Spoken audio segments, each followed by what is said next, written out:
దేవునికి మహిమ కలుగును గాక. మరి 1వ తారీఖు జూన్ మాసం కొత్త నెలలో మొదటి రోజు మొదటిగా ఆదివారంగా రావటం, మరి దేవుని స్థానంలో గడపగలగటం ఎంతో భాగ్యం, ధన్యత. దేవుడు మనకిచ్చినటువంటి చక్కటి సదావకాశం. సంఘానికి మరి రావటం, సంఘములో మరి దాదాపు ఒక 2 గంటలు లేదా 2.5 గంట సేపు కూర్చోవటం, సంఘ కార్యక్రమాలను పాల్గొనడం చేస్తూ ఉంటాం. ఆదివారం ఆరాధన అంటూ ఉంటాం, అనేకమైనటువంటి మరి కార్యక్రమాలు పెట్టుకుంటూ ఉంటాం. కానీ ఆరాధన దినముగా దేవుని ఆరాధించడం, దేవుని ఘనపరచడం, దేవుని మహిమపరచడం ఒక ఎత్తు. దేవుడు మనతో ఏమి మాట్లాడుతున్నాడు అనేటువంటి అంశం కాపరి ద్వారా. కాపరి మీకు వాక్యోపదేశం చేస్తాడు కాబట్టి ఒక 45 మినిట్స్ లేదా ఒక 1 అవర్ దేవుని యొక్క కృపను బట్టి, దేవుని తలంపులను బట్టి, దేవుని ఇచ్చినటువంటి అవకాశాన్ని బట్టి, ఆధిక్యతను బట్టి కాపరి మీతో మరి వాక్య బోధను పంచుకోవడం జరుగుతూ ఉంటుంది. సో మొన్న ఒక రోజు ఒక కూడికలో చెప్పాను, ఆదివారము ఆరాధన లేకపోతే ఆదివారము ఈదుగా కాపరి మీకు ఉపదేశాన్ని ఇవ్వటం, వాక్యోపదేశం చేయటం అనేది ఒక విత్తనము విత్తటము లాంటిది, ఒక విత్తనము వేయటము లాంటిది.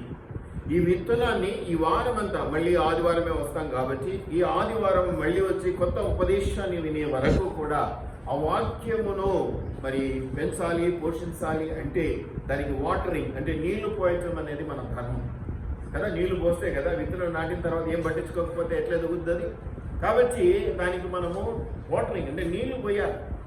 కాబట్టి మీరు గమనిస్తే పెద్ద తోట ఉన్నది, ఇవాళ నేను విత్తనం నాటాను, ఈ విత్తనానికి ఈ వారం అంతా లేదా ఇంకొక కొత్త మొక్క వచ్చే వరకు దీన్ని నేను నీళ్లు పోసాను. కొత్త మొక్క వచ్చిన తర్వాత దీనికి నీళ్లు పోయటం మానేశాను.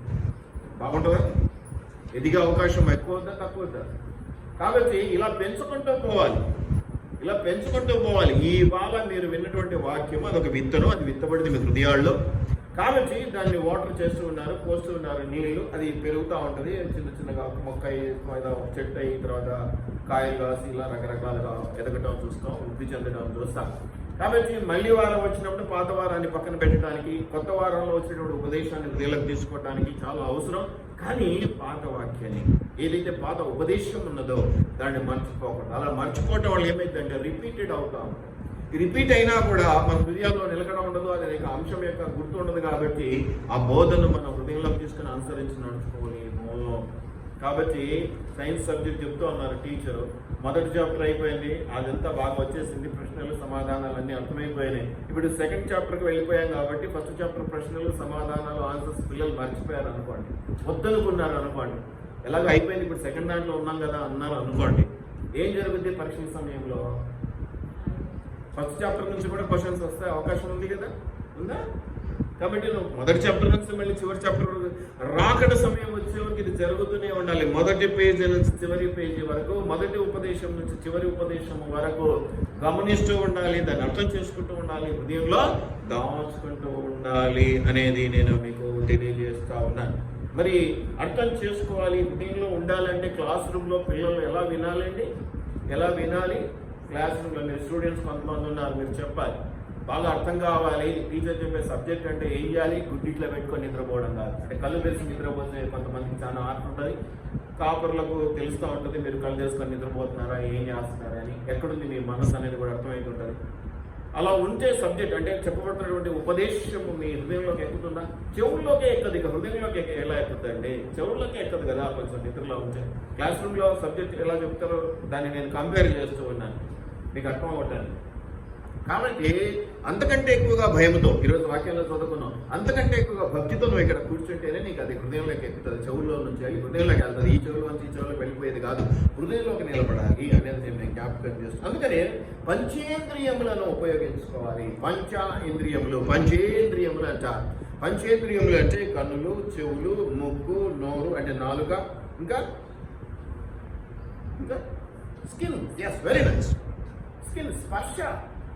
అంటే నువ్వు చెప్పబడుతున్నటువంటి వాక్యములు కన్నులతో చూడాలి. ఇదెట్లా చూస్తామంటే మీరు మాట్లాడితే చూడగలవు నీవు, బట్టి వినడమే కాదు కదా. కొంతమంది కళ్ళు మూసుకొని రేడియో ఆన్ చేసుకొని పాటలు వింటూ ఉంటారు, అలా వినడానికి లేదు. కళ్ళు తెరుచుకొని నీ కళ్ళతో కూడా నువ్వు అది చూస్తూ వినాలి. కళ్ళతో చూస్తూ వినాలి, చెవులతో వింటూ వినాలి, ముక్కుతో వాసన ఆగ్రానించాలి, ఆ స్మెల్ తీసుకోవాలి. తర్వాత కళ్ళు, ముక్కు, చెవులు, ఇంకా నాలుక, రుచి చూస్తూ ఉండాలా కదా. కొన్నిసార్లు చేదు వాక్యం పడుతుంది, కొన్నిసార్లు తీయని వాక్యం పడుతుంది, కొన్నిసార్లు ప్రోత్సహిస్తుంది, కొన్నిసార్లు డింగ్ అనిపిస్తుంది. కాబట్టి ఏదో మనసులో పెట్టుకొని మమ్మల్ని దృష్టిలో పెట్టుకొని చెప్తున్నాడు అనేది కాదు. ఎట్లా ఉంటుంది అది? నాలుకకు రకరకాలుగా ఉంటుంది. చేదు మాత్రం పడుతుంది, చేదు మాత్రం అయినా జ్వరం వచ్చిందంటే వేసుకోవాల్సిందే జ్వరం పోవటానికి. అలాగా కొన్నిసార్లు మనము ఏం చేయాలి? పంచేంద్రియముల చేత కళ్ళతో చూస్తూ వినాలి. అటు ఇటు తిరిగితే బాధ అనిపిస్తుంది, డిస్టర్బ్ అవుతుంది. పిల్లలను సైతం మేము హెచ్చరిస్తూ ఉంటాం, అయ్యా మీ వల్ల మేము డిస్టర్బ్ అవుతున్నామని. కాబట్టి పిల్లలు వాక్య టైంలోనన్నా సక్రమంగా కూర్చోబెట్టుకోండి అంటే కొంతమంది వింటారు, కొంతమంది మా పిల్లలు గొప్ప, మీరేంటి మాకు చెప్పేది, మేమే మా పిల్లల్ని ఎప్పుడు తిట్టాం, మేము ఇళ్ళలో పట్టము, మీరేంటి మాకు చెప్పేది అంటూ ఉంటారు. ఇవన్నీ మేము అనుభవిస్తూ ఉంటాం. కానీ ఎవరికి ఏ నష్టమో మనకు అవసరం లేదు, మనం చెప్పడం మన బాధ్యత కాబట్టి చెప్తాం. కన్నులతో చూడాలి. అదేంటి సార్ వాక్యాన్ని కన్నులతో చూడగలము. మనం ఆత్మీయ కన్నులు అంటాం కదా, ఆత్మీయ కన్నులు, ఆత్మతో దర్శనం ఇట్లాంటివి చెప్తుంటాం కదా. అట్లాగే ఈ కన్నులతో చూడడం జరగాలి. ఫిజికల్ అటెన్షన్ చాలా అవసరము. వాక్యం చెప్పేటప్పుడు దానిని హృదయంలోకి తీసుకోవాలంటే ఫిజికల్ అటెన్షన్ అవసరము.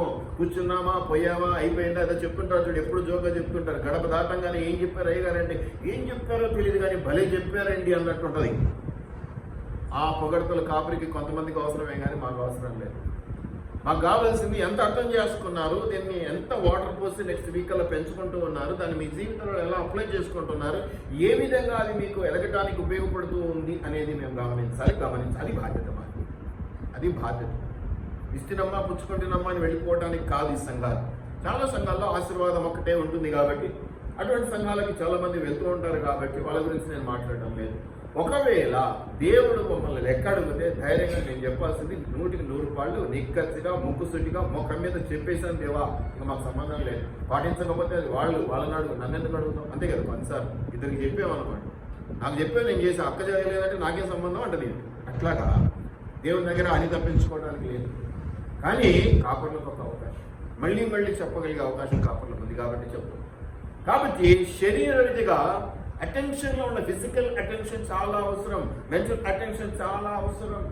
వాక్యం చెప్పేటప్పుడు అది నిన్ను గుచ్చుకోవచ్చు, నేను హిట్ చేయొచ్చు, పంచ్ చేయొచ్చు, కొట్టొచ్చు, నీకు మధురంగా ప్రోత్సహించే విధానంలో కూడా ఉండవచ్చు. నేను అనుకుంటాను ఒక 3 రకాలుగా ఉండే అవకాశం ఉంది. నిన్ను ప్రోత్సహించే విధానంలో ఉండవచ్చు, నిన్ను గుచ్చే విధానంలో, హిట్ చేసే విధానంలో, పనిచేసే విధానంలో ఉండవచ్చు. అంతేకాదు ఈ రెండే కాకుండా ఇంకొక విధానంలో కూడా ఉండవచ్చు. ఒకటి చక్కగా గుర్తు చేసి దీంట్లో తప్పిపోయావు మార్చుకో అని చెప్పేది కూడా వాక్యం ఇలాగ కూడా మాట్లాడుతుంది. నువ్వు మార్చుకోవాల్సినటువంటి అంశాలను కాపరి నోట పలికించడమో లేదా ఆ సమయంలో నీకు గుర్తు చేయడమో చేస్తూ ఉంటుంది. ముఖ్యంగా ఈరోజు ప్రధానంగా మనము పనులలో చేయవేస్తాం మొదటి ఆదివారం కాబట్టి ఏ విషయంలో తప్పిపోయావో ఆ విషయంలో నిన్ను వాక్యం హెచ్చరించవచ్చు. ఏ విషయంలో నెగ్లెక్ట్ చేస్తున్నావో దాన్ని బట్టి నిన్ను పంచి చేయవచ్చు, గుచ్చవచ్చు, పించు. ఇక ఏ విషయంలో నువ్వు బాగా పెంచాయి, శబాష్ ఇంకొంచెం పెంచుకు, ఇది బాగానే ఉంది, ఇంకా మెరుగు అని కూడా నిన్ను ప్రోత్సహించవచ్చు. కాబట్టి కాపరి నోట వచ్చింది కాబట్టి కాపరి మాట్లాడుతున్నాడు అనుకోకండి. ఎక్కడైనా దేవుడు మాట్లాడతాడు. దేవుడు ఏమంటాడంటే అసలు కాపరులను చూడకండి, బోధించమని చూడకండి, బోధ వినండి, దాని ప్రకారం నడుచుకోండి. ఎందుకంటే ఈ రోజుల్లో ఏమైపోయిందో చెప్తారు కానీ వాళ్ళు చేయరు. కాబట్టి వాళ్ళని చూసి నేర్చుకుందామని అనుకోకండి. వాడు చెప్పే మాటలు మాత్రమే విని వాటిని అనుసరించి నడుచుకునే ప్రయత్నం చేయండి అని బైబిల్లో చాలా చక్కగా చెప్పబడతాం. కాబట్టి మనిషిని చూడకండి, ప్రభువుని చూడండి, పరిశుద్ధాత్మ శక్తిని చూడండి, మీ సొంత కళ్ళతో చూడండి, మీ చెవులతో వినండి, మీ నాలుకతో టేస్ట్ చేయండి. టేస్ట్ చేయొచ్చా? ఎంత రుచిగా ఉంది అంటే రుచిగా అనగానే చెప్పాను చూడు, మొదట మీకు రెస్పాన్సిబుల్ రీడింగ్ మనకు ఒక పదాలు వినగానే అదే వైపు వెళ్ళిపోతూ ఉంటాం. ఐ లవ్ యూ అనగానే అదే ఆలోచనలు వస్తుంటాయి. లేదు, ఈ లవ్ యూ అనేటువంటి పదం కామన్ పదం అయిపోయి అన్ని రకాలుగా అందరూ వాడుకునేటువంటి పదం. అది ఒక ఊత పదంగా కూడా చాలా మంది వాడుతూ ఉంటారు. కొంతమందికి ఏది మొదలు పెట్టిన love you boss, love you అనుకుంటూ పోవటం అలవాటు. అది అలవాటు, చిన్నతనం నుంచి వాళ్ళకి అలా అలవాటు అయిపోతుంది. కొంతమందికి కొన్ని పదాలు అలవాటు. చాలా పెద్ద ఆయన ఒక ఆయన ఉండేవాడు, ఏది మాట్లాడు ఆరేడి అమ్మ అనేవాడు. పాపం పెద్ద ఆయన, చాలా పెద్ద పాస్టర్, బిషప్. ఏమైతే అలవాట్లు అంటే అది తప్ప ఒప్ప అని వెళ్ళిపోతే చిన్నతనం నుంచి అలవాటు. అట్లాగా మనం కొన్ని పదాలను పట్టుకొని ఆ పదాలను పట్టుకుంటే అలాగే అనుకోకండి. దానికి చాలా రకాలైన అర్థాలు ఉంటాయి. అవి నేను తీసుకునే విధానాన్ని బట్టి ఆధారపడుతుంది. కాబట్టి రుచి వాక్యాన్ని రుచి చూడొచ్చు. జుంటి తేనె కంటే అనే మాటలు వాక్య విషయంలో చెప్పబడ్డాయి కదా. మరి రుచి చూడకపోతే ఆ జుంటి తేనె కంటే మధురమైనదని ఎలా చెప్తారు? కీర్తనకారుడు చెప్పాడు. అనేక చరిత్రలో మన వాక్యంలో చూస్తూ ఉన్నాం. అంతేకాదు రెండంచుల వాడిన ఖడ్గం అంటే ఇప్పుడు వాక్యం అనేది అన్ని రకాలుగా అని చెప్తున్నాడు. చాకలి సబ్బు వంటిది కదా, వెలుగై ఉంది, ఇలా చెప్పబడుతుంది. కాబట్టి అన్ని రకాలుగా చూడొచ్చు. కంటితో చూడొచ్చు, చెవితో వినడం కామన్ గా చేసుకున్నాం. కానీ కంటితో కూడా చూడాలి, చెవితో వినాలి, నోటితో రుచి చూడాలి. ఇంకా ప్రత్యేకమైనది ఏంటి అంటే, ఇంకా ఏమని చెప్పాను, నాలుక చూడడం వినడం అన్నీ అయినాక ముక్కు వాసన చూడాలి, ఆగ్రహించాలి. ఇక చివరిది ఏంటంటే స్కిన్ కదా, చర్మం. ఈ చర్మం అనేది ఏంటి అమ్మా? స్పర్శతో ఏమొస్తుంది ఫస్ట్ అనుభూతి మనకి? స్మూత్ టచ్, రఫ్ టచ్, గీరుకుంది, గిచ్చుకుంది, ఇలా ఏంటి ఫీలింగ్స్ కలిగి ఉండాలి. ఏం చెప్తున్నాడు తెలుసులే. నీ ఫీలింగ్స్ అడ్డుకుంటాయి నిన్ను వాక్యంలో, నీ హృదయంలోనికి వెళ్ళకుండా. కాబట్టి ఖచ్చితమైన ఫీలింగ్స్తో అంటే స్పర్శ, ఆ టచ్ అనేది ఉంటుంది. ఇప్పుడే చెప్పారు కదా, మనం ఒకరిని టచ్ చేస్తే ఆ టచ్లో చాలా ఆధారంలో చాలా రకాలైన అర్థాలు ఉంటాయి. టచ్ చేయడం అంటేనే ఫిజికల్ టచ్ అన్నాం, కానీ ఇంకోటి ఏదో అనుకుంటున్నారేమో. టచ్లో కూడా రకాలు, ఇక్కడ వేస్తే ఒక అర్థం, ఇక్కడ వేస్తే ఒక అర్థం, ఇక్కడ చేస్తే ఒక అర్థం, ఇక్కడ చేస్తే ఒక అర్థం, అర్థాలు మారిపోతాయి. టచ్ అనగానే ఒక చెయ్యి తగలంగానే అన్ని రకాలుగా చెడి అనేది వాళ్ళకి వీలు లేదు. అయితే నేను ఈ లోకానికి సంబంధించి చెప్పట్లేదు, దేవుని విషయంలో చెప్తున్నాను. దేవుని విషయంలో చెప్తున్నాను. కాబట్టి ఈ పంచేంద్రియములను ఉపయోగించి వాటిని సద్వినియోగం చేసుకొని చక్కగా వాక్య బోధన వినాలి. ఆ వాక్యం నిన్ను హెచ్చరించవచ్చు, నిన్ను గుచ్చవచ్చు, నిన్ను ప్రోత్సహించవచ్చు, నిన్ను ఈ విషయంలో తప్పిపోయిన మార్చుకొని కద్దించవచ్చు. కాబట్టి ఏది మాట్లాడుతున్నది, ఏం మాట్లాడుతూ ఉన్నది, ఎలాగ మన హృదయంలోకి తీసుకోవాలని మీరే నిర్ణయించుకోనండి. మరి విన్నారు, విన్న తర్వాత నేను మొదట చెప్పినట్టుగానే వాక్యం అంటే విత్తనం విత్తబడింది, మరి వెళ్ళిపోయారు. సాయంత్రం అయిపోయింది, రాత్రి అయిపోయింది, మరుసటి రోజు అయిపోయింది. మహా అంటే ఒక గంట సేపు గుర్తుంటుంది. కొంచెం బాగా ఆత్మీయంగా ఉన్నారంటే సాయంత్రం వరకు గుర్తుంటుంది. మళ్ళీ నెక్స్ట్ వాక్యం వచ్చేట వరకు అని నేను చెప్పను. జీవితకాలం గుర్తుపెట్టుకోవాలి, జీవితకాలం గుర్తుపెట్టుకో. ఎంతమందికి పోయినసారి చెప్పిన వాక్యం గుర్తుంది? ఎంత సమయం చెప్పానో గుర్తుపెట్టుకుంటారు. ఆలస్యమైంది, ముందు వదిలేడు, గంట సేపు ఎక్కువ తీసుకున్నాడు, ఇలాంటి గుర్తుపెట్టుకుంటారు. ఏమేమి టాపిక్లు చెప్పాం, ఎట్లా చెప్పినాం, ఏ విషయాన్ని గురించి గుర్తించడం జరిగింది, ఏ విషయాన్ని ప్రోత్సాహకరంగా మాట్లాడడం జరిగింది, ఏ విషయం గురించి హెచ్చరిక నాకు దొరికింది అనేది మనకు గుర్తుంది. ఇవి తప్పు. అప్పుడు మీరు వాక్యాన్ని వినడానికి కూడా రావాల్సిన అవసరం లేదు. ఇలాగాడ టీవీ ఆన్ చేస్తే చక్కటి మీరు ఇక్కడ చేయబెట్టుకోండి, మీకు స్వస్థతలు వస్తాయి, ఇక్కడ చేయబెట్టుకోండి, మీకు స్వస్థతలు వస్తాయి, గుండ్రాయి తీసి నెత్తినేసుకోండి, స్వస్థతలు వస్తాయి, ఎలకల నుంచి మీకు ప్రార్థన చేస్తే పిల్లులు వస్తాయి. ఇవన్నీ మీరు టీవీలలో చూడవచ్చు. కాబట్టి సంఘానికి వచ్చి కూర్చోవాల్సిన అవసరం ఏం లేదు. చాలా చక్కగా హ్యాపీగా టీ తాగుతూ భోజనం చేస్తూ కూడా టీవీ ఆన్ చేసుకొని కూర్చోండి. మీరు ఇంత దూరం వచ్చారు, ఇక్కడ కూర్చున్నారంటే ఖచ్చితంగా పరిశుద్ధాత్ముడు మీతో మాట్లాడే విషయాలను గ్రహించగలిగేటువంటి స్థితి, తీసుకోవాల్సినటువంటి స్థితి, రిసీవ్ చేసుకునేటువంటి స్థితి ఉంటేనే మంచిది. అలా లేకపోతే ఇచ్చినమ్మా ఇచ్చుకోండినమ్మా. వచ్చే ఆదివారం బల్ల, కొంతమంది బల్ల క్రైస్తవులు తయారైనారు. ఓన్లీ బల్ల కోసం వస్తారు, మిగతా ఆదివారాలు కనపడరు. ఓన్లీ క్రిస్మస్కే కనిపిస్తారు, ఆ మిగతా ఆదివారాలు కనపడరు. వాళ్ళకు వాక్యం పని చేయడం అనేది ఎంతవరకు సమంజసంగా జరుగుతుంది? ఇది తీర్చట్లేదు, కానీ జరుగుతుందా లేదా అనేది ఎవరు గ్యారంటీ ఇవ్వలేదు. కొంతమందికి మనం ఇదా ఎందుకు జరగదన్నా, ఖచ్చితంగా జరుగుతుంది పోవాలి. కొంతమందికి అసలు పలకలే, మౌనంగా. ఎందుకంటే వాళ్ళ ప్రవర్తన, వాళ్ళ పరిస్థితి, వాళ్ళు దేవునితో ఉంచినటువంటి విధి విధానాలు గమనించినప్పుడు మనకే బాధ అనిపిస్తుంది. ఇక దేవుడు బాధపడి కూడా ఇస్తారా అంటే ఆయన ఇస్తాం, మనకేం సంబంధం. కాబట్టి వీటిని గమనించాలి, నీరు పోసి మొలకెత్తుకునేందుకు సహకరించాలి. వాటికి అయిపోయిందా? సరే, మీరు చెప్పింది బాగుంది, నేను నీళ్ళు పోస్తాను, వాక్యాన్ని గ్రహిస్తాను. వాక్యం గ్రహించిన తర్వాత అది నాకు ఫలింపునిస్తుంది, దీవెనిస్తుంది, ఆశీర్వాదం. బాగుందా? పిల్లల క్యాంప్ పండుగ అయిపోయింది. పిల్లల క్యాంప్ మీరు గమనించండి. ప్రేమైనటువంటి దేవుని బిడ్డలారా, మీరు ఏమి చేయాలి, ఎలా చేయాలి, మీరు పొందుకున్న ఆశీర్వాదం పొందుకున్నట్టు సరిపోతా? సాక్ష్యం అంటే ఇలా అయిపోయింది, సాక్ష్యం అంటే అలా అయిపోయిందని చెప్పుకోవడమే సాక్ష్యమా? మీరు గమనించండి. మనం అందరం కూడా మొదటి కొరింథీయులు చదువుతూ ఉంటాం, బల్ల ఉంటుంది కాబట్టి. 11వ అధ్యాయం 26వ వచనంలో ఏముందో చూడండి. మొదటి కొరింథీయులు 11:26 ఏముందో చూడండి ఒక్కసారి. మీరు విని అమ్మా ఇప్పుడు గమనించండి.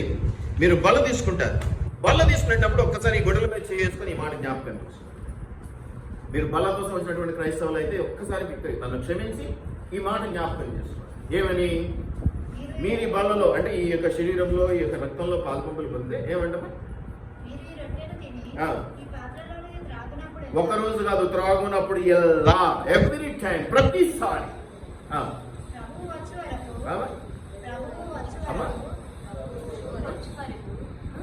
రేపటి వరకు నేను చచ్చిపోయే వరకు ప్రభు ఎప్పుడు వస్తాడో తెలియదు. వచ్చే వరకు నువ్వు బ్రతికున్నా, ఆఖరికి నువ్వు చచ్చిపోయినా ఏం చేయాలంట? ఈ వారంలో ఎంతమంది సువార్త ప్రకటించారు? ఒక్కరికి ప్రచురించినారా? ఎందుకు తీసుకుంటున్నారు? ఆశను ఒక్కడు తీసుకుంటారా? మనం పవిత్రంగా ఉన్నాం, పరిశుద్ధంగా ఉన్నాం, దేవుని శరీరంలో పాల్పంపులు పొందుకుంటే గొప్ప అవమానిస్తున్నట్టు కాదా దేవుడు? ఆయన శరీరము, ఆయన రక్తం అని చెప్తూ ఆయన చెప్పిన పని చేయకుండా ఆయన గురించి చెప్పిందైతే చేయము, పెట్టిందైతే తింటామంటే చెప్పిందైతే చేయము, పెట్టిందైతే తింటాము. ఎంతవరకు న్యాయం? ఎంతవరకు సమంజసం? ఒక్కరికి ప్రకటించావా? ఒక్కరికి ప్రచురపరిచావా? నీ కుటుంబంలోనే ఒకళ్ళు వస్తే ఒకరు రాదు. ఈ కుటుంబంలోనే ఒకళ్ళు వస్తే ఒకళ్ళు రాదు. వస్తే లాస్ట్లో వస్తారు. ఎందుకంటే అంత అయినాక ఉప్పేస్తే వాడు అంతా చెప్పుకుంటాడు నేనే చేసినాను. అట్లా ఆన్లైన్ చెప్పేటప్పుడు వస్తారు. ఏది న్యాయం? దేవుడు ఏం కోరుకున్నాడు? దేవుడు ఏం కోరుకున్నాడు? మీకా 6:8. మీకా 6:8. దేవుడు ఏం కోరుకున్నాడు? మీకా 6:8. మనుష్యుడా, ఏది ఉత్తమమో, ఏది మంచిదో, ఏది శ్రేష్టమైనదో, ఏది నువ్వు చేయాలో నీకు తెలియజేశాను, ఆల్రెడీ చెప్పేశాను. ఏంటమ్మా? నువ్వు మనుషుల విషయంలో ఏం న్యాయంగా నడుచుకున్నావు? అసలు దేవుని విషయాల్లో న్యాయంగా లేవు. ఆయన చెప్పాడు, ఆయన చెప్పింది నువ్వు చేయవు, కానీ ఆయన ఇచ్చే ఆశీర్వాదాలు మాత్రం నాకు కావాలి. ఆయన ఇచ్చేది కావాలి. న్యాయమా ఇది? ధర్మమా ఇది? ఇది మంచిదా? ఒక్కరిని కాదు, సంఘం ఎదగలేదు. ఎందుకు ఎదగలేదు? కాపురం చేయడం అంతేనా? ఏ విశ్వాసం నేను సరిగా పనిచేయకపోవడం వల్ల, నేను దేవుని ఆజ్ఞానుసారమైనటువంటి ప్రవర్తన లేకపోవడం వల్ల సంఘం క్షేమపరచబడలేదు, సంఘం ఆశీర్వదించబడలేదు. సంఘం ఆశీర్వదించబడాలంటే మొదట ఎవరు ఆశీర్వదించబడాలండి? అంటే వచ్చే విశ్వాసం ఆశీర్వదించబడాలంటే వాళ్ళ ఆశీర్వాదం అంటే ఏంటి? లెక్క, డబ్బులు వచ్చాయా, కార్లు కొన్నామా, బంగ్లాలు కొన్నామా, ఇవేనా? దేవుని ఆజ్ఞను పాటించామా? దేవుని మాటను అనుసరించి నడుచుకున్నామా? ఆయన చెప్పిన మాట విన్నామా? వినలోని ప్రజలు నాశనమవుదురు, మరణమవుదురు అని ఉందా లేదా? మరి అన్ని పక్కన పెట్టు. అసలైన మాట ఇది. నువ్వు బల్ల తీసుకుంటావు ఈరోజు, ఏ ముఖం పెట్టుకుంది? కాపరిగా నేను అడిగే దేవుడు అడుగుతాడో లేదా మీ హృదయానికి తెలుసు, నాకు తెలియదు. ఏ ముఖం పెట్టుకొని తీసుకుంటావు? ఈ వారమంతా ఎక్కడ ఒక చోట కూడా నువ్వు దేవుడిని గట్టిగా మహిమపరిచినటువంటి స్థితి లేదు. ఇది అవమానకరమా దేవునికి? మంచిది. మరి ఇప్పుడు ఏ ముఖం పెట్టుకొని చేస్తావు? కొంతమందిని చూస్తుంటాం, ఇది చిత్త అంతా ఊగి తీసుకుంటుంటారు. ఇది అనిపిస్తుంది నాకు. చాలా సంఘాల్లో చూసినాను నేను. ఇక కొన్ని సంఘాలలో పాన్పరా ఊసి తీసుకుంటుంటారు. నేనైతే అంటే వాళ్ళకి ఇచ్చుతాను. పాన్పరా ఉంటుంది అప్పటి వరకు నాట్లో. దేని గురించి అలవాటు చేస్తాం? చిన్న సంఘం, గట్టి సంఘంగా ఉంటుందా? కనీసం ఇంకా పొట్టును పెట్టుకుని వేయగలరా? కాపురి సత్తగింజలు పెట్టుకుని వేయగలరా? గట్టి గింజలు అవసరం లేదా? ఇంకా దయచేసి జ్ఞాపకం పెట్టుకుంటున్నారా? మీకు ఉత్తమమైనది ఆల్రెడీ చెప్పాను. ఏం చేయమంటాడు? న్యాయముగా. నువ్వు దేవుని విషయాల్లోనే న్యాయంగా లేవు, అంతే కదా? ఆయన చెప్పింది చేయకుండా ఆయన ఇచ్చింది నేను పుచ్చుకుంటానంటే న్యాయమేనా? అది న్యాయంగా ఉండడమేనా? మంచిదేనా పద్ధతి? ఇప్పుడు నువ్వు న్యాయంగా లేకుండా ఏం చేయడానికి, ఏం ఉద్ధరించడానికి బలలో చేయలేదు. ఆయన ఆజ్ఞ ఇచ్చాడు. ఎస్, 2 ఆజ్ఞలు. తను నమ్ము, రక్షించబడు, బాప్టిజం తీసుకో, దాని తర్వాత బలలో నేను వచ్చు పర్యంతం దీనిని చేయ. అది ఆటలోనే ఉంటుంది, మనం చదువుతాం కూడా. బలం నేను వచ్చు పర్యంతం దీనిని చేయుడి అంటాడు. ఈ బల కార్యక్రమాన్ని పాటించండి అంటే ఆచారంగా పాటించమని, హృదయంగా పాటించమని. ఇప్పుడు చెప్పాను వాక్యాన్ని మాటలు వినడమే కాదు, చూడాలి, రుచించాలి, వాసన చూడాలి, స్పర్శ ఫీలింగ్స్ కలిగి ఉండాలి. వాక్యం ఏదో పోతుంది కాదు, అన్ని రకాలుగా దాన్ని ఆస్వాదించాలి, దాన్ని హృదయంలోనికి తీసుకోవాలి. రుచి చూడాలి, వాసన చూడాలి, స్పర్శ చూడాలి. వాక్యం ఇన్ని రకాలుగా దాన్ని ఆస్వాదించాలి. ఏదో వింటున్నామా, పోతున్నామా, పిల్లలు ఆడుకుంటున్నారా, బాగుందా, వాళ్ళు గెంతుతున్నారా, బాగుందా, వాళ్ళు ఉరుకుతున్నారా, బాగుంది, అరే రేపు పడే వాళ్ళని చూసుకోవడానికి టైం సరిపోతుంది, మంచిది. ఎందుకంటే ఇంటికాడ ఆడుకోనియారు, సంఘంలో కొంచెం స్థలం పెద్దగా ఉంటుంది, మంది తక్కువ, కాబట్టి ఇక్కడ ఆడుకోనిద్దాం.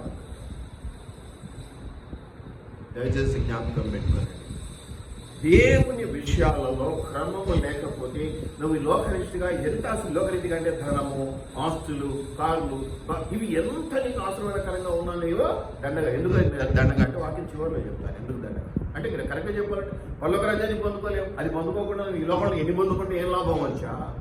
నిజమా? అది నేను చూపిస్తాను, నేను వాక్యం చూపిస్తాను. దయచేసి జ్ఞాపకం పెట్టుకోండి ప్రియమైనటువంటి దేవుని బిడ్డలారా. ఉత్తమము అది నేను తెలియజేయబడి ఉన్నది అంటే ఆల్రెడీ చెప్పేశాను అంటున్నాడు దేవుడు. మాకు దేవుడు చెప్పలే, చెప్పింటి ఈనోటంలో తప్పించుకోకండి, ఆల్రెడీ చెప్పేశాను అంటాడు. ఏమంటాడు?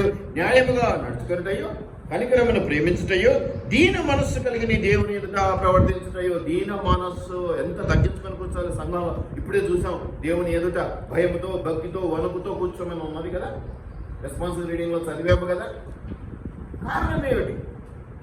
ఎందుకు ఇది తప్పుతుంది? మనం మహా అంటే వారం అంటే రోజుకి 24 గంటలు అంటే 7 రోజులకు ఎంత? కొన్ని 100 గంటలు, 200 గంటలు ఆ లోపలనే ఉంటుంది. అంతేనా? రోజుకి 24 గంటలు, వారానికి ఎన్ని గంటలు?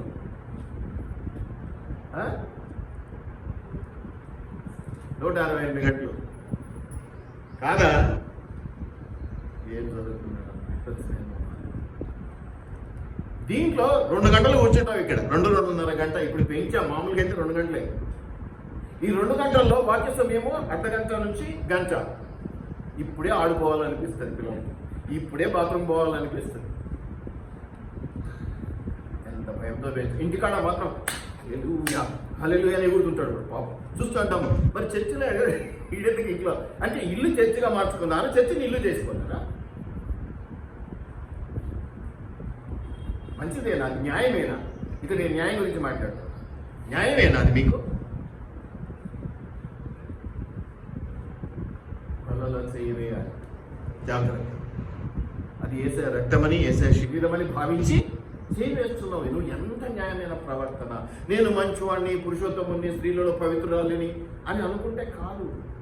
న్యాయంగా ఉన్నావా, ధర్మంగా ఉన్నావా, దేవునిలో ఉన్నావా, భయభక్తుల్లో ఉన్నావా? దయచేసి జ్ఞాపకం పెట్టుకోండి. అన్నీ అయిపోయినాక చివరి క్షణంలో ఆమెనని నాకు ఆశీర్వాదం వచ్చింది అనుకుంటే అది ఆశీర్వాదమా లేకపోతే ఇంకేదన్నా అనుకోవడానికి? ఇప్పుడు ఎవడన్నా నీ విషయంలో అదే చేశాను, చాలా కష్టపడి పని చేస్తాను, చివరి వచ్చి అందమా చేసి అంతా వాడే చేసినట్టు పేరు కొట్టేసిపోతే నీకు ఎంత బాధ అవుతుంది, నీకు ఎంత మనసు కష్టం అవుతుంది. నీ క్లోజ్ ఉన్న వాళ్ళందరికీ పిలిచి ఎంతో చెప్పుకుంటావు, నేనేం చేసి వాడు వచ్చి చివరిలో పేరు కట్టకపోయాను అంటావా లేదా? బాధ అనిపిస్తుందా లేదా? మరి దేవుడు నీ విషయంలో ఎంత బాధపడుతూ ఉన్నాయి. ఆయన చెప్పినటువంటి ఆమె ఇది పాటించండి. ఎస్, పాటిద్దాం, తీసుకోవాల్సిందే. బాగా వెనకడి వేసే ప్రసక్తే లేదు. కానీ ఎలా తీసుకోవాలి? నువ్వు న్యాయం జరిగిస్తున్న పరిస్థితుల్లో ఉంటే తీసుకోవాలి. నువ్వేమనుకున్నావు? ఈ వారం పాపం చేయలేదు, దొంగతనం చేయలేదు, నరహత్య చేయలేదు, వ్యభిచరించలేదు, రేపట్టం అసలైన న్యాయం జరిగించేదంతా వదిలేసి వాక్యం వినడంలో కూడా న్యాయం జరిగించండి అంటున్నాను నేను. ఇప్పుడు ఆ న్యాయం ఎక్కడికి తీసుకొచ్చి మీకు చెప్తున్నానంటే, వాక్యం వినడంలో కూడా న్యాయం ఉండాలి, శ్రద్ధ ఉండాలి. నువ్వు బైబిల్ చదువుకోవడానికి వచ్చేదానికి ఆ టైం కాదు, వినడానికి. బోధ వినాలి, వినడానికి. వినడం కాదు, ఎలా వినాలి? కళ్ళతో వినాలి, చెవుతో వినాలి, ముక్కుతో వినాలి, నాలుగుతో వినాలి, శరీర స్పర్శతో వినాలి. విని దాన్ని ఏం చేయాలి? ఇలా వదిలేయకుండా ఇలా దించుకొని హృదయంలో నిలుపుకోవాలి. నిలుపుకున్న దాన్ని ఇంటికి వెళ్ళిన తర్వాత వాటర్, నీళ్లు పోయాలి, ఎరువు పోయాలి, ఇంకేదో చేయాలి, దాన్ని పెంచుకోవాలి, పోషించాలి, ఫలింప చేసుకోవాలి. వారమంతా నువ్వు చేయాల్సిన పని అది. నువ్వు సంఘానికి రాకపోవచ్చు, ఏ సంఘ కార్యక్రమానికి నువ్వు అటెండ్ కాకపోవచ్చు, స్త్రీల కొడికి రాకపోవచ్చు, యవనస్తుల కొడికి రాకపోవచ్చు, ఏమంటారు పురుషుల కొడికి నువ్వు రాకపోవచ్చు. కానీ వాటరింగ్ అయితే జరుగుతుందా లేదా? నీళ్లు పోస్తున్నావా, ఎరువు పోస్తున్నావా, దాన్ని పెంచుకునే ప్రయత్నం చేస్తున్నావా, ఎండుటాకులు కట్ చేస్తున్నావా, మురిగిపోయింది తీసేస్తున్నావా? వాక్యం అది ఎంత తీయనిదో, ఎంత మంచి పండో అది రెండంచుల వాడిన ఖడ్గము లోతుకు వెళ్ళిపోయి అలా దిగకుండా జాగ్రత్త పడాలి. అది హానిగా కాదు, మేలుకరంగా నీకు ఉండాలి, ఉపయోగించుకోవాలి. కాబట్టి వీటిని జ్ఞాపకం చేసుకోవాలి. మీరు గమనించండి, ఎట్లయినా కానీ ఇప్పుడు రిప్ అంటాం. రిప్ అంటే ఏంటంటే గట్టిగా మీరంతా రెస్టింగ్ పీస్ లో ఉంటున్నారు. ఇప్పుడు ఇక్కడికి వచ్చి సచిన మోకాలు, శరీరం ఇక్కడ ఉంది కానీ మీలో కదలిక లేదు, మీలో జీవము లేదు. మీరు రెస్టింగ్ పీస్ పిల్లలు. కానీ నేను దాన్ని అదే పద్ధతిని ఇంకొకటిగా చెప్తున్నాను. నేను కూడా రిప్ అనే చెప్తున్నాను. Rest in presence of God. Rest in God's presence. దేవుని సన్నిధిలో విశ్రాంతి పొందుతూ ప్రభువాని మొరపెట్టుకునే సమయం ఇది. సచ్చినోళ్ళు వచ్చి కూర్చునేటువంటి సమయం కాదు. రెస్ట్ ఇన్ పీస్ కాదు, గాడ్స్ ప్రెసెన్స్. దేవుని సన్నిధిలో. దేవుడు అంటే జీవుడైనటువంటి దేవుడు. ఆయన సన్నిధిలో విశ్రాంతిగా కూర్చొని వాక్యం వినడానికి, దేవుని వాక్యం వినడానికి ఉపయోగించుకోవాల్సినటువంటి సమయం ఇది. ఇప్పుడు అంటే ఏంటి? ఇప్పుడు rest in God's presence. Rest in God's presence. RIP అంటే రెస్ట్ ఇన్ పీస్ కాదు, సచిన మొక్కలు వేసుకుని వచ్చి కూర్చోడానికి కాదు. వచ్చామా, పోయామా, తిన్నామా, వేచామా, కడుక్కున్నామా, పూసుకున్నామా, లోకమంతటిని తీసుకొచ్చి ఇక్కడ కూర్చోవాల్సిన అవసరం లేదు. లోకమంతా చాలా ఎక్కువ ఉంది, బయట పోతే చాలా ఉంది, అనుభవించాలి. ఈ 2 గంటల్లో ఆమె తీసుకొచ్చి ఇక్కడ చేయాల్సిన పని ఏం లేదు. Rest in God's presence. దేవుని సన్నిధిలో విశ్రాంతి నన్ను. ఎందుకంటే ప్రయాసపడి భారం వహించిన సమస్త జనులారా నా యొద్దకు రండి, నేను మీకు విశ్రాంతి కలుగజేస్తాను అన్నాడు దేవుడు. ఇక్కడికి వచ్చి విశ్రాంతి అంటే పడుకొని నిద్రపోవడం అనేది కాదు.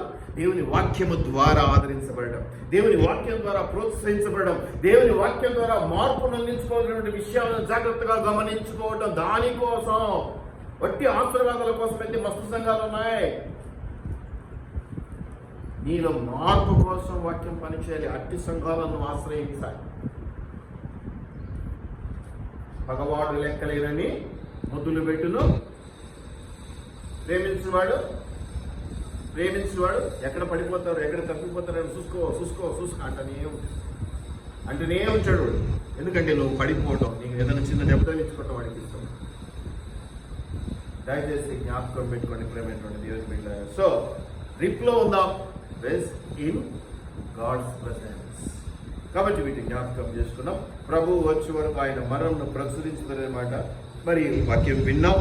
వాక్యాన్ని నీ చెవులతోనూ, నీ ముక్కుతోనూ, నీ నాలుకతోనూ, నీ యొక్క స్పర్శతోనూ అన్ని రకాలుగా ఆస్వాదించావు. నీ యొక్క హృదయంలో నిలుపుకున్నావు. మరి ఇంకా ఏం చేయాలి? నేను ఒకటే చెప్తానండి. ఇప్పుడు చెప్పాను కదా, ఆ రిప్ అని పెదవుల మూమెంట్ గమనించకండి, హృదయంలో నుంచి వచ్చేటువంటి వేదన గమనించండి. కాబట్టి ఏ వేదనతో చెప్తున్నాడు, ఏ భారంతో చెప్తున్నాడు, ఏముంది ఆయన హృదయంలో నిజంగా వాళ్ళ ఏది ఉంటే ఆయన అలా బాధతో చెప్తున్నాడు, ఇది గమనించండి. లిప్ మూమెంట్ కాదు మనం చూడాల్సి. లిప్ మూమెంట్, స్టైల్స్, లక్షల డెకరేషన్తో ఉన్నటువంటి స్టేజీలు, కాపురు వేసుకున్నటువంటి లక్షల వేల కోట్ల రూపాయల బట్టలు కాదు మనం చూడాల్సి. ఏం చూడాలి? హృదయ ఘోష, శ్వాసలపై ఆయనకు ఉండేటువంటి భారం, బాధ్యతను గమనించాలి. దాన్ని బట్టే వస్తుంటాయి పెదవుల ద్వారా మాట్లాడు. హృదయంలో నిండి దాన్ని బట్టి మాట్లాడు, దాన్ని బట్టి వస్తుంది. కాబట్టి వాక్యాన్ని వినడానికి ఆసక్తి చూపించే వారుగా మనం ఉండాలి. వాక్యాన్ని హృదయంలో నింపుకునే వారుగా మనం ఉండాలి. దాన్ని వాటర్ చేసేసి పెంచి పోషించే వారిగా మనం ఉండాలి. ఒక్క ఆదివారం ఒక్క 2 గంటలు ఎంత ఆశ్చర్యం. ఓకే, సాధారణంగా ఉండవచ్చు నీళ్ళు, కానీ ప్రయత్నం అయితే చేయాలి కదా, పోరాటం అయితే చేయాలి కదా, గెలవాలి కదా, ఓడిపోకూడదు కదా. ఎంత ప్రయత్నించినా నిద్రాపుకోలేకపోయానండి. నువ్వు అలసిపోయావు నాకు తెలుసు. కానీ దేవుని సన్నిధిలో ఈ గంట ప్రశస్తమైనది, మళ్ళీ తిరిగి రానిది కదా. చెప్పబడినటువంటి మాట మళ్ళీ రిపీట్గా ఏదైతే రికార్డ్ చేసుకుని వినేది కాదు కదా. లైవే రికార్డ్ కదా. అప్పుడప్పుడు వండుకొని తినడమే, ఫ్రిడ్జ్లో పెట్టుకొని తినడం, అది వేరే. ఇది దయచేసి జ్ఞాపకం పెట్టుకోనండి. ఏం చేయాలి అనే దానికి నేను మాటలు చెప్పి నేను ముగించేస్తాను. మీరు ఎలా వినాలి, ఏం చేయాలనే దానికి నేను చూపించాను. కాబట్టి ఎట్లా ఉండాలి అనేది మనం చూద్దాం. మన ఒకటి నేను వాక్యం గుర్తు చేశాను. నిర్గమకాండము 35:30. నిర్గమకాండం ఇప్పుడు విన్నావు, మనసులో నిలుపుకున్నావు. ఇప్పుడు నువ్వు చేయవలసింది ఏంటి? నిర్గమకాండము 35:30 మనం ఒకరోజు చదివించాను ఒక గృహకుడిగా. బెసలేలు, అహోలియాబు అనేటువంటి ఇద్దరి గురించి అక్కడ చెప్తూ చివరిలో 30వ వచనంలో ఏమంటాడంటే వాళ్ళు చాలా ఎక్స్పర్ట్స్, వాళ్ళు చాలా స్కిల్స్, వాళ్ళు ఎన్నో నేర్చుకున్నారు, అనేక పనులు ఉన్నాయి. ఒకసారి గట్టిగా చదువుతారు ఎవరన్నా? నిర్గమకాండము 35:30వ వచనం. మరియు మోషే ఇశ్రాయేలీయులతో ఇట్లా నేను చూడుడి, యెహోవా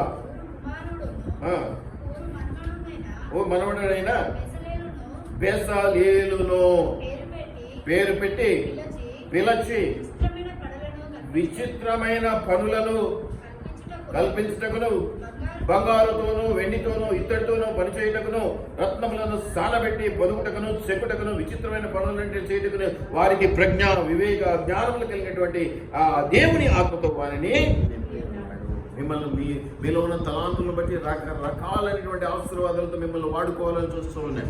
దేవుణ్ణి వాడుకోవాలని మీరు ఎంత చూస్తూ ఉన్నారో, ఈ మాట తప్పే కావచ్చు కానీ చెప్తున్నాను.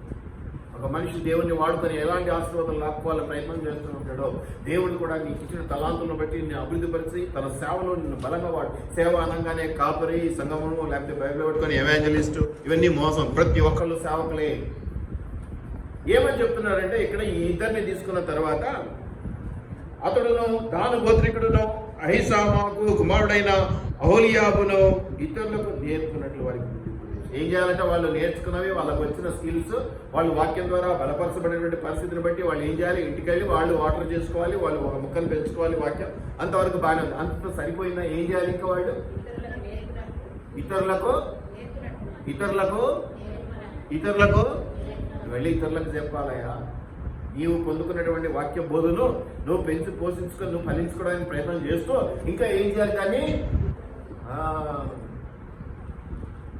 చాలా మంది సర్క్యులేట్ చేస్తూ ఉంటారు. పెద్ద పెద్ద వాళ్ళు అయితేనే బాగా వింటారని, బాగా నోటెడ్ వాళ్ళవి చాలా మంది చాలా పరిశీలన చేస్తూ ఉంటాను.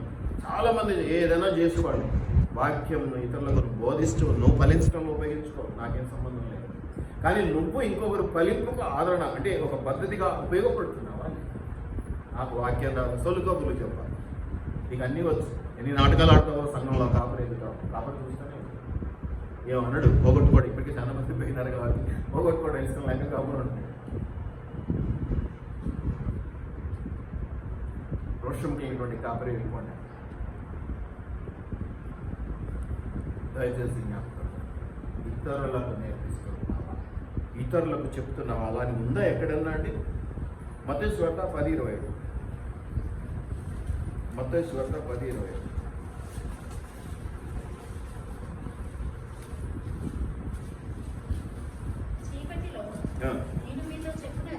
నేను ఎవరు చెప్తున్నారమ్మా? ప్రభు చెప్తున్నాడు ఈ మాటలు. ఏమని చెప్తున్నాడు? చీకటి ఏమంటున్నాడు ప్రభు? చీకటిలో నేను మీతో చెప్పినది మీరు విని రహస్యంగానే ఉంచండి. ఎందుకంటే చీకట్లో చెప్పాను కదా, అది రహస్యం. మీరు వెళ్ళి ఎక్కడ తమ్మునున్నారు మీకు కూడా ఈ వాక్యం స్నేహితులు, క్లాస్మేట్స్ ఎంతోమంది ఉంటారు. ఎవరు మీతో కలిసి స్నేహం చేసేటువంటి మీ బంధువులు వచ్చారు, చిన్నపిల్లలు కలిసి ఆడుకుంటూ ఉంటారు. ఒక్కసారి ఒక్క క్షణం ఇదిగో వేసాయండి, ఇది నువ్వు చెప్పలేని రోజున వ్యర్థం వేసి ఏమనిందమ్మా? ఇక్కడ ఏసైనే చెప్తున్నాడు, నేను మీకు 10 మందిలో కాదు చీకటిలో దాపనే చెప్తున్నాను. ఈ గదిలో ఈ 4 గోడల మధ్యలోనే నీకు చెప్తున్నాను. నువ్వేం చేయాలంట? దాచిపెట్టాలి. బంగారం లెక్క దాచిపెట్టాలి, లాగర్లో దాచిపెట్టాలి. ఏం చెప్తున్నాడు? నేను నీకు చీకట్లో చెప్తే నువ్వేం చేయాలంట? వెళ్ళు. ఆ ధైర్యం నీకు రావాలి. ప్రతిసారి తప్పించుకోకు. మోషే కూడా అన్నాడు, నాకు నోరు మంచిగా ఎదిగలేదయా, నేను చేయలేను మీ పని అంటే. దేవుడు ఏమన్నాడు? సరేపో అన్నాడు. నల్లగొట్టి పిండి పీటి అప్పుడు తీసుకొచ్చి కూర్చోబెడితే అప్పుడు ఇంకా సిగ్గనిపిస్తుంది. ముందే చేస్తే ఒప్పుకుంటే ఈజీ అవుతుంది. ముందే ఒప్పుకొని సరే బాస్ ఏదో ఒకటి నీకోసమే కదా, నువ్వు నన్ను ఆస్వాదించడం కదా పద అంటే ఎవరికి ఎంత సంతోషమో. మాట వినే బిడ్డలు నేను ఆశీర్వదిస్తాను. కాబట్టి యేసుప్రభు ఏమంటాడు, చీకట్లో నేను చెప్పింది ఈ 4 గోడల మధ్య 20 మంది 30 మంది మధ్య 50 మంది మధ్య 100 మంది మధ్య నేను చెప్పింది నువ్వేం చేయాలంట, మీరేం చేయాలంట అమ్మా ఎంతమందికి చెప్తున్నా, ఎక్కడితో అవసరం లేదు. ఈ నెలలో 4 ఆదివారాల్లో మీరు ఒక్కసారన్నా చెప్పబడినటువంటి ఉపదేశాన్ని ఇతరులతో పంచుకునే ప్రయత్నం చేస్తారు. ఈ ఉపదేశం కాకపోతే మీకు నచ్చిన వాక్యాన్ని ఏమైనా పంచుకున్నారా? తినడానికి పడుకోండి, ఏదో డైలాగ్ ఉంది కదా, తిన్నారా పడుకోండి, తిన్నారా. నేను చాలా ప్రార్థన చేసుకుంటానండి, మధ్య పని చూస్తే నాకు ఏమన్నా అర్థం కాదు. దేవుడు చెప్పిన పని చేయం మానేసి వానికి నిద్ర రాన, వాడు షుగర్ పేషెంట్, మాటికి బాత్రూమ్ పోవాలని నిద్ర మెలుకోవాల్సి, వాడు లేచినప్పుడల్లా దేవాలయం ఇక దేవుడు ఎప్పుడు కునకడు నిద్రపోడు కాబట్టి సరిపోయాడు. ఆయనకు నేను నిద్ర వచ్చే అవకాశం ఉంటే ఎంత విసుగుదలు వచ్చిందో మాటికి డిస్టర్బ్ చేస్తాను. కొంచెమన్నా మానవత్వం, న్యాయం అసలే లేదు. నేను న్యాయం అనగానే మీరేమంటున్నారంటే పని వాళ్ళకి జీతం ఇస్తున్నా, వారికి 10 రూపాయలు ఇచ్చిన. అరే బాబు, ఇక్కడ చేయాల్సినవి దేవుని పరంగా చేయాల్సిన దాంట్లో నువ్వు న్యాయం జరిగించట్లేదు. ఇక ఎప్పుడు జరిగించి దేవుని బలలో చేయి వేస్తావు, ఎప్పుడు నెరవేరుస్తావు అవన్నీ కూడా. నేను చీకటిలో బోధించినవి నువ్వు ఎక్కడో దాపున రహస్యంగా వింటావు, ఓకే, నో ప్రాబ్లం.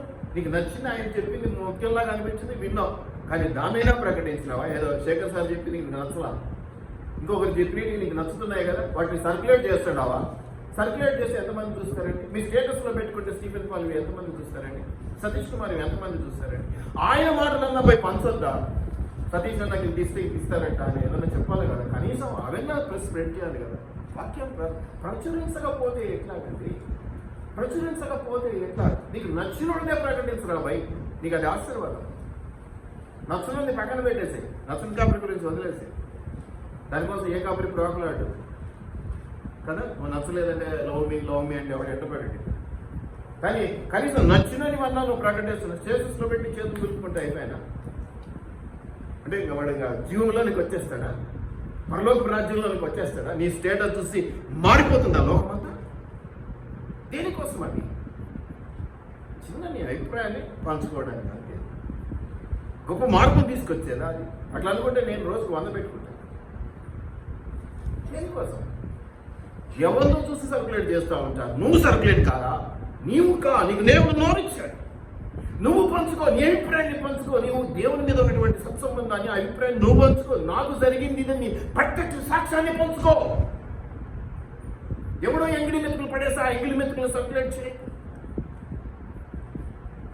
ఎక్కడ న్యాయం జరిగిస్తున్నావు? మీరు అని గుర్తు చెప్తున్నాడు దేవుడు ఇక్కడ. వెలుగులో చీకట్లో చెప్పింది ఎక్కడ చెప్పాలి? ఆ తర్వాత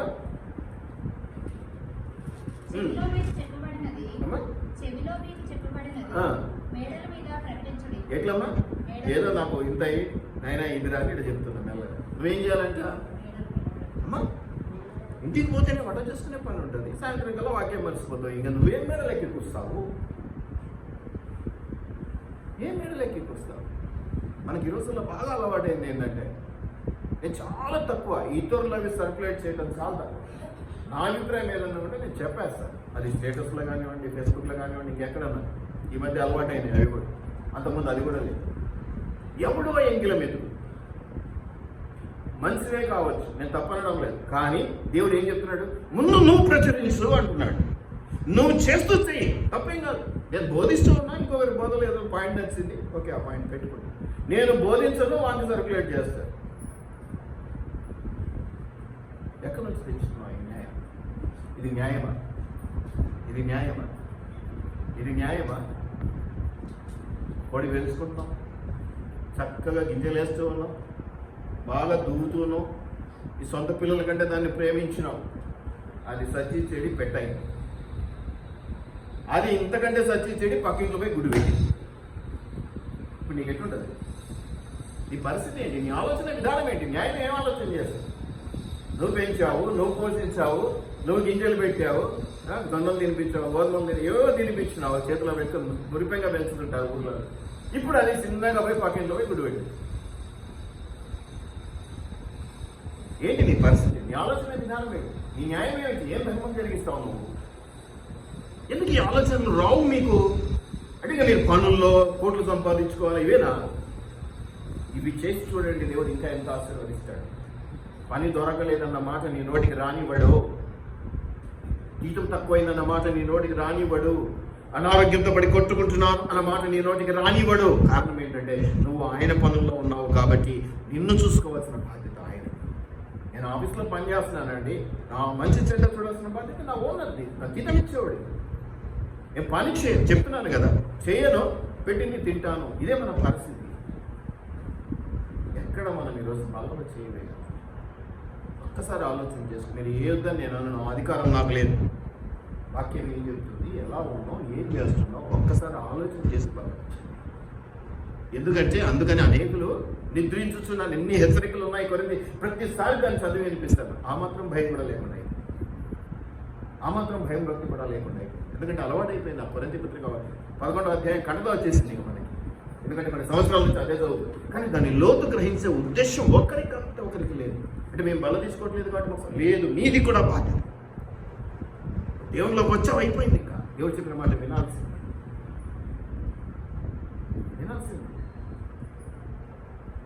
బాప్టిజం తీసుకుంటేనే లేదు, నమ్మాం చాలు. నమ్ముట నీ వలన అయితే నమ్ము, వానికి సమస్తం సాధ్యమే. నాకు అసాధ్యము, నా మాట ఎవరించారు, నేను ఏం చెప్తా, నంగి కబుర్లు చెప్పక మూతి పగలు పడతాడు దేవుడు. ఉగ్రత వచ్చిన రోజున నీ మాట, ఈ సమాధానం చెప్తే వినలేదు, చేయలేదు, అంతే దర్శనం. అది మనం రెస్పాన్సిబుల్ రీడింగ్లో చదివాం కదా. ఏమన్నాడమ్మా? ప్రగాఢ ఏమన్నాడు? ఏ కోపం తెస్తున్నాడు? మర్చిపో. ఒక అర్ధగంట ముందు చదివినటువంటి మాట. ఏ కోపమా?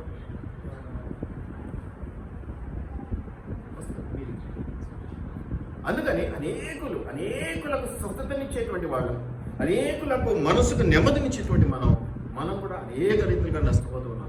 మళ్ళీ ప్రతి ఒక్కటి ఏమిటంటే, నేను యోగులు, నేను మంచోని, అందుకే నాకు పరీక్షలు వచ్చినాయంటాడు. తప్పించుకోవడానికి ఎంతగా మాట్లాడతామంటే అంతగా మాట్లాడతాం. ప్రతి ఒక్కళ్ళు పతివ్రతలు, ప్రతి ఒక్కళ్ళు సస్వరులము. కానీ దేవుడు పరీక్షిస్తున్నాడు. దేవుడు ఎందుకు పరీక్షిస్తాడు? ఆయన శోధింపబడలేదు. అదే పనుల మీద తన ఏకరీతులుగా మనల్ని బలపరచడానికి మానవ రీతిగా ఆయన కొన్ని పొందుకున్నాడు. ఆ పొందుకున్నవన్నీ మనం ఓవర్కమ్ చేయొచ్చు, ఏమంటారు, అధిగమించవచ్చు అని నేర్పించిపోయాడు. వాటి నుంచి మనం బయటపడవచ్చు. ఏం నేర్పిస్తున్నాం? ఏం చేస్తూ ఉన్నాం? ఎలా ముందుకు వెళ్తాం? ఇక్కడ మార్పు దయచేసి జ్ఞాపకం పెట్టుకోనండి.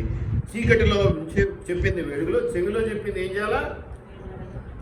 పక్కింటోళ్ళకి చెప్పలేకపోతున్నాం. కాస్త టీ బిల్స్, అమ్మా ఇద్దరం కాస్త టీ తాగుదాం, మా ఇంట్లో టీ బాగా చేసినాడు మా ఆయన. ఎందుకంటే నేను చేసినా అంటే రారని, మా ఆయన చేశాడని చెప్తే వస్తారని చెప్పి టీ తాగినంత సేపులో ఇట్లా మా పరిస్థితి అని చెప్పలేకపోతున్నాం. రోజులు కూడా అట్లే ఉన్నాయి, పరిస్థితులు అలాగే ఉన్నాయి. కానీ ఎంతకాలం ఈ భయం? నేనేమి వెళ్ళి ఊర్లలో పోయి తనులు తింటాడని నేను చెప్పడం అవసరం లేదు. నీకు తెలిసిన వాళ్ళు, నీ మాట వినేవాడు, నీ స్నేహితులు, నీ బంధువులు, ఎంతమంది రక్షణలో లేని వాళ్ళు లేరా? ఎంతమంది? దయచేసి జ్ఞాపకం పెట్టుకోనండి. ప్రచురించాలి, చెప్పాలి, ముందు నువ్వు చక్కగా వినాలి, హృదయంలో నిలుపుకోవాలి. వాక్యమైన విత్తనాన్ని నీ హృదయంలో మంచిగా నాటుకోవాలి. దానికి రోజస్తమానం నీళ్లు పోయాలి. ఇంత పెంచుకొని నువ్వు అభివృద్ధిలోనికి రావడమే కాకుండా నీ ద్వారా అనేకులు అభివృద్ధిలోనికి వచ్చేలా నువ్వు వారికి నీ వాక్యాన్ని ప్రకటించాలి. వాక్యం ప్రకటించాలంటే నేను సేవకుడను, లేకపోతే వాక్యం ప్రకటించాలంటే చుట్టూ వేసుకున్నాడను, లక్షలు ఖర్చు పెట్టినోడను కానీ కాదు. సింపుల్. మా పద్ధతి ఎలా ఉండేదంటే, కొత్తలో ఎప్పుడు కూడా బిగబట్టుకుని బైబిల్ దొరికాడు, ఆ బైబిల్ ఇది ఇట్లా లేదు, భుజాల మీద చేతులు వేసుకోవడం, చక్కగా టీ స్టాల్కి వెళ్ళడం, అక్కడికి వెళ్ళి టీ తాగుతుంది కదా. ఇది ఈ పద్ధతి. ఎప్పుడైనా మీరు నన్ను అక్కడే చూసింటారు. స్వార్థ చెప్పటం అనగానే బైబిల్ పెట్టుకొని 10 మంది వేసుకున్నాను, సంచులు వేసుకొని ఎవరికి ఇది నాయన, ఇది పరిస్థితి ఇలా ఉంటుంది. అది కూడా బిగదీసినట్టు కాదు. ఏ టిఫిన్కో ఏ టీకో తీసుకెళ్ళి కూర్చొని మనం స్వార్థపరిచింది ఎలా చేయాలన్నా కూడా మనకు మంచిగా ఫ్రీడమ్ ఇచ్చాడు దేవుడు. చేస్తున్నావా లేదా అనేది ప్రాముఖ్యం. ఒకప్పుడు ఇంటికి భోజనానికి పిలుచుకోండి అంటే ఎక్కడ చూసినా బంధువులు స్నేహితులే ఉంటారు, కానీ ఒక్కడు కొత్తోడు ఉంది. వాగిందే వాగాలా, చెప్పిందే చెప్పాలా, ఎట్లా చెప్పినా చెవులకు ఎక్కదు. ఎందుకంటే ఇంకా పాత మనుషులు పాత మనస్తత్వాలే కదా. ఇంకేముంటుంది, ఎన్ని రకాల వాక్యం చెప్తే అది లోపలికి వెళ్తుంది. కొద్ది రోజులకు విసుగు వచ్చేస్తుంది. కాబట్టి నాయన ఎందుకు నాయన ఏదో కానుక వస్తుందని పోవాలా, మనిషి మారుతారనేది లేదు. ఏదో తప్పదు కదా, దేవుడు బాధ్యత ఇచ్చాడు, కాదనకూడదు కదా, ఏదో నాకు లాభమే కదా. ప్రచురించడంలో కూడా సిన్సియారిటీ చాలా అవసరం. సిన్సియారిటీ చాలా అవసరం. నేను చేస్తున్నాను చేయడానికి, ఒక అలవాటుగా చేయడానికి 10 సంవత్సరాల నుంచి చేస్తున్నాను. అలవాటు దేనికి అలవాటు? మొదట్లో దానివల్ల నువ్వు ఆశీర్వదించబడ్డా. ఇప్పుడు ఎందుకు ఆశీర్వదించబడడం లేదంటే అసలు బలం తగ్గిందా వాక్యంలో? నీలో మార్పు వచ్చిందా దాన్ని సులకన చేయటం వల్ల? కదా, జాగ్రత్త. ఇంకేమంటాడు ఒకసారి చూద్దాం. రోమీలకు రాసినటువంటి పత్రిక 10వ అధ్యాయం. రోమీలకు రాసినటువంటి పత్రిక 10వ అధ్యాయం.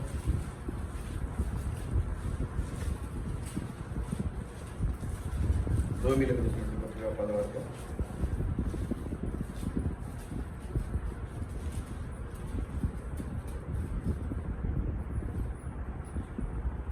పన్నెండు నుంచి. యూదుడని గ్రీసు దేశస్థుడని భేదము లేదు, ఒక్క ప్రభువే అందరికీ ప్రభు అయ్యుండి.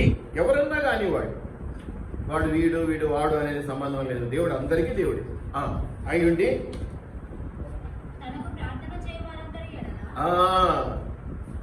ప్రార్థన చేయువారందరి ఎడల కృప చూపుటకు ఐశ్వర్యవంతుడై ఉన్నాడు. ఊరికే నీ యొక్క ఐశ్వర్యం ఇవ్వడు ఆయన. నువ్వు ప్రార్థన చేయాలి. ప్రార్థన చేయాలి. ప్రార్థన చేస్తే నీవు ఐశ్వర్యవంతుడు. దేవుడు ఆశీర్వాదం ఇచ్చాడు. ప్రార్థన చేయాలి. అవునా? ప్రార్థన చేస్తే కృప చూపుటకు ఆయన ఐశ్వర్యవంతుడు. ప్రార్థన చేయాలి. ఓకే అమ్మా. తర్వాత ఎందుకనగా ప్రార్థన చేయాలి. ప్రార్థన చేస్తే దేవుడు కృప చూపిస్తాడు. ఈ ప్రార్థన చేసేవాడు రక్షించబడతాడు. ఇప్పుడు ప్రార్థన చేయాలి. రక్షించబడాలన్నా ఆశీర్వదించబడాలన్నా నువ్వు ప్రార్థన చేయాలి. నువ్వు ప్రార్థన చేయాలంటే ఏం కావాలి? చదువుకుంటావు. అరే నీకు విశ్వాసమే సరిగా లేకపోతే నువ్వు ఎట్లా ప్రార్థన చేస్తావు? నువ్వు ప్రార్థన చేస్తున్నావు అంటే విశ్వాసం ఉండాలి. ప్రార్థన చేస్తున్నావు అంటే విశ్వాసం ఉండాలి. అవునా కాదు? ప్రార్థన చేస్తే లాభాలు ఉన్నాయి. ఏంటి? ఐశ్వర్యవంతుడు ఆశీర్వాదం ఇస్తాడు, తర్వాత రక్షణ ఇస్తాడు. కానీ ప్రార్థన చేయాలంటే విశ్వాసం ఉండాలి. ప్రార్థన చేయాలంటే విశ్వాసం ఉండాలి. ఇంకా విశ్వాసం కావాలి అంటే వినాలి. వినడం వల్ల విశ్వాసం కలుగు. అర్థమవుతుందా? ప్రార్థన చేస్తే ఆశీర్వాదం. ప్రార్థన చేయాలి అంటే విశ్వాసం ఉండాలి. విశ్వాసం ఉండాలి అంటే వినాలి. వినాలి అంటే చెప్పేవాడు తీరాలి. ఎక్కడి నుంచి ఎక్కడికి తీసుకెళ్ళాడు? అర్థమవుతుందా? ప్రార్థన చేస్తే ఆశీర్వాదాలు, ప్రార్థన చేస్తే ఐశ్వర్యము, ప్రార్థన చేస్తే రక్షణ. ఈ ప్రార్థన చేయాలంటే విశ్వాసం ఉండాలి. ఈ విశ్వాసం ఉండాలంటే నువ్వు వాక్యం వినాలి. వాక్యము దేవుని మాటలు వినాలి. వినాలి అంటే నీకు చెప్పేవాడు ఉండాలి. అందుకనే దేవుడు నిన్ను నన్ను ఏర్పాటు చేసుకున్నాడు. నన్ను ఒక్కడిని ఏర్పాటు చేసుకోలేదు. నిన్ను నన్ను ఏర్పాటు చేసుకో.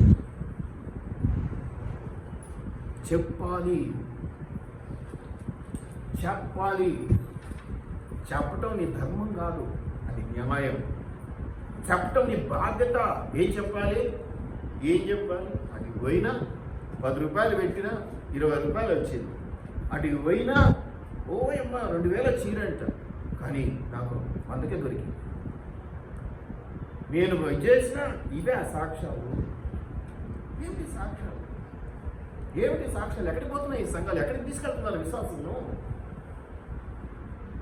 నంబర్ పెంచుకోవడం చాలా అవసరం కాదని లేదు, కానీ పొట్టుతో నింపుకోవడం ఏం లాభం?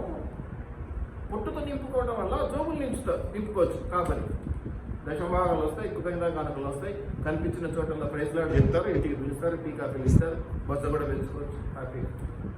కానీ దానివల్ల ఆయన పరలోకానికి పోవడమే కోల్పోతే ఏం లాభం? నమ్మకం ఉండాలి కదా. నేను ఇన్ని చెప్పినా నా వరకైతే గ్యారెంటీ పోతా అని ఉన్నప్పుడే కదా నువ్వు కూడా పోవాలి. నాయన నువ్వు కూడా ఇట్లా ప్రవర్తించు, ఇట్లా చెయ్యి అని చెప్పడానికి వీలు ఉంది. నేను రుచి చూచి ఏ రీతిని యెహోవా అవుతా ఉన్నాను. అప్పుడే కదా నేను నీకు చెప్పగలుగుతా. నువ్వు కూడా రుచి చూడు యెహోవా అవుతా ఉండని. నువ్వు చేయకుండా, నువ్వు పొందుకోకుండా నువ్వు ఏం చేస్తే ఏం లాభం వస్తుంది? ఏమిటి లాభం? దయచేసి గుర్తుపెట్టుకో. మీరు ప్రార్థన చేయాలి. ప్రార్థన చేస్తే మీకు ఆశీర్వాదం. కానీ ప్రార్థన చేయాలంటే విశ్వాసం ఉండాలి. విశ్వాసం ఉండాలంటే మీరు వినాలి. తర్వాత ప్రకటించేవాడు లేకుండా వారు ఎట్లు విందురు అంటే ప్రకటించేవాడు కంపల్సరీ ఉండాలి అని దేవుడు నొక్కి చెప్తున్నాడు. కాబట్టి ప్రకటించే వాళ్ళు ఎవరు? నాకు చేత కాదు కాబట్టి నేను ఎవరినో ఎంచుకు. ఇది కూడా అయిపోయింది, మాఫీ అయిపోయింది. కాస్త నోరు ఉన్నోడల్లా పాస్టర్ అయిపోతాడు. ఏం చేస్తాం? కాస్త లౌక్యం ఉన్నోడంతా పాస్టర్ అయిపోతాడు. కాదు, వాళ్ళనే కాదు, వాళ్ళు చేస్తే చేయనివ్వండి, అది వాళ్ళ విషయం. దేవుడి తీర్పులోకి ఎవరిని తీసుకొస్తారు మనకెందుకు. కానీ నేను అనేది నీ బాధ్యత ఏమిటి, నువ్వు చేయాల్సింది ఏమిటి అని ప్రశ్నిస్తాను. నువ్వు బల్లలో చేయి వేస్తున్నావు, ఎంత ధైర్యం ఉండాలి నీకు, ఎంత ధైర్యం ఉండాలి, ఎంత ధైర్యం ఉండాలి. అంత సులువైందా నీకు ఆ పని? అంత ఈజీగా అనుకుంటున్నావా?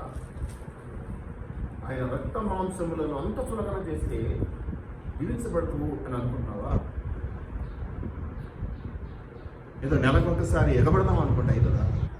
అసలు ఆ వాక్యాలు చదివితే ఎంత భయం పుట్టాలి. కొరింథీ పత్రికలో 11వ అధ్యాయంలో 1 కొరింథీలో మళ్ళీ చదువుకున్నాం దాని గురించి. కాబట్టి ఇవన్నీ కూడా మీరు గమనించాలి.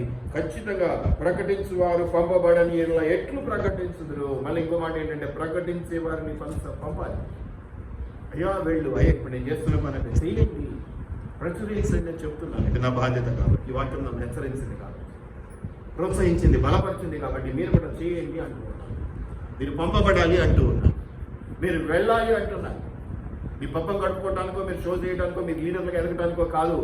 ప్రజలను పాపం నుంచి విడుదల పొందింపజేసిన రక్షణలోనికి నడిపించడానికి మీరు పనిముట్లుగా ప్రభు చేతిలో వాడబడాలి.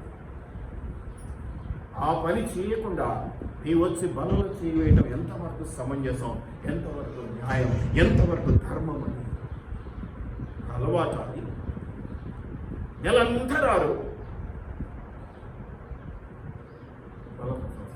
నేను ఇంతవరకు విచిత్రంగా గమనించింది నా లైఫ్లో, పండగ క్రైస్తవులను చూశాను, పెత్తనాల క్రైస్తవులను చూశాను, అంటే కొంచెం పెత్తనం ఇస్తామంటే వచ్చేటోళ్ళని కూడా చూశాను, ఇక రకరకాలను చూశాను. ఈ మధ్య కాలంలో నేను బల్ల కోసం వచ్చే క్రైస్తవులను చూశాను. బల్ల అంటే అంత చులకనైపోయాను. ఆయన రక్తం, ఆయన మాంసం అని చెప్పుకుంటూ ఎంత సులువుగా, ఎంత ఎగతాళిగా, ఎంత చెప్పలేను కదా దాని గురించి. ఎంత వేదన, దుఃఖం అనిపిస్తుంది. ఈ వాక్యం సిద్ధపడేటప్పుడంతా నాకు ఏడుపు వచ్చేస్తాను. రాత్రంతా ఏంటిది ఏంటిది ఏంటిది మారరా అంటే నేను మీకొకరికి చెప్పట్లేదండి, నాకు కూడా నేను చెప్పుకుంటున్నాను. ఈ మాటలు నాకు కూడా 4 ఆదివారాలు 5 ఆదివారాలు ఇస్తున్నాడు నెలకి. ఎన్ని ఆదివారాలు వస్తున్నావు, ఏ టైంకి వస్తున్నావు, ఎంతసేపు దేవుళ్ళు గమనిస్తున్నావు, నీ చెవులు, ముక్కు, ఇవన్నీ ఎక్కడ పెడుతున్నావు? సర్వేంద్రియాలు, పంచేంద్రియాలు పని చేయాలి కదా. ఈరోజు అన్న కదా కోపం లేదు.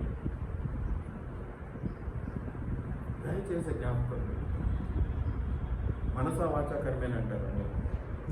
అంత ఇదిగా యాక్టివ్గా ఉండాలి, అలర్ట్గా ఉండాలి. అలా లేకుండా ఏమి పొందుకున్నావు అనే ప్రశ్నార్థకంగా మిగిల్చుకోకండి. నేను ఎంత ఇదైనా కూడా నాకున్న కొన్ని అసెట్స్ని బట్టి నేను చెప్పగలను, దేవుడు నన్ను ఎలా ఆశీర్వదించినాడు, నేను ఎలా ఉన్నాను, ఎందుకు ఆశీర్వదించబడుతున్నానంటే ఇదే మార్గం అని నేను ఖచ్చితంగా చెప్తాను. ఉందా నీకు అలాంటిది? చాలా మాటలు ఉన్నాయి. ప్రకటించేవారు ఆ విషయమై ఉత్తమమైన వాటిని గురించి స్వార్థ ప్రకటించే వారి పాదములు ఎంతో సుందరమైన అలాగే ఆశీర్వదించబడతారనే మాట కూడా మనం ఇక్కడ చూస్తా ఉన్నాం. ఇదే కాకుండా మత్తయి సువార్త 28 త్వరగా 4-5 రెఫరెన్స్ చూసి మనం ముగించేసుకుందాం. మత్తయి సువార్త 28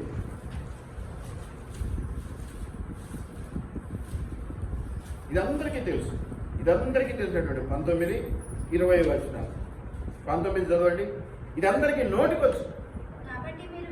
కాబట్టి మీరు వెళ్ళి సమస్త జనులను శిష్యులుగా చేయండి. బిలీవర్స్గా అవసరం లేదు, విశ్వాసులుగా అవసరం లేదు. దేవుడికి కావాల్సింది శిష్యులు. విశ్వసించిన ప్రతి ఒక్కళ్ళు విశ్వాసే, కానీ శిష్యులుగా ఉంటున్నారా? ఇది మనం చదువుతాం. మంచిది. సమస్త జనులను శిష్యులుగా చేయడు, తండ్రి యొక్క కుమారుని యొక్క పరిశుద్ధాత్మ యొక్క నామములోనికి వారికి బాప్తిస్మం ఇచ్చుచు. అది అయిపోయిందమ్మా, మిచ్చుచు అన్నారంటే సెంటెన్స్ పూర్తయినట్టే, పూర్తిగానే కాదు. ఏముంది తర్వాత? ఇది గమనించండి. ఎప్పుడు ఆ 19వ వచనాన్ని బట్టి నువ్వు ఊగులాడుతుంటా. నిజానికి అసలైన 20వ వచనం చూడండి ఏముందో.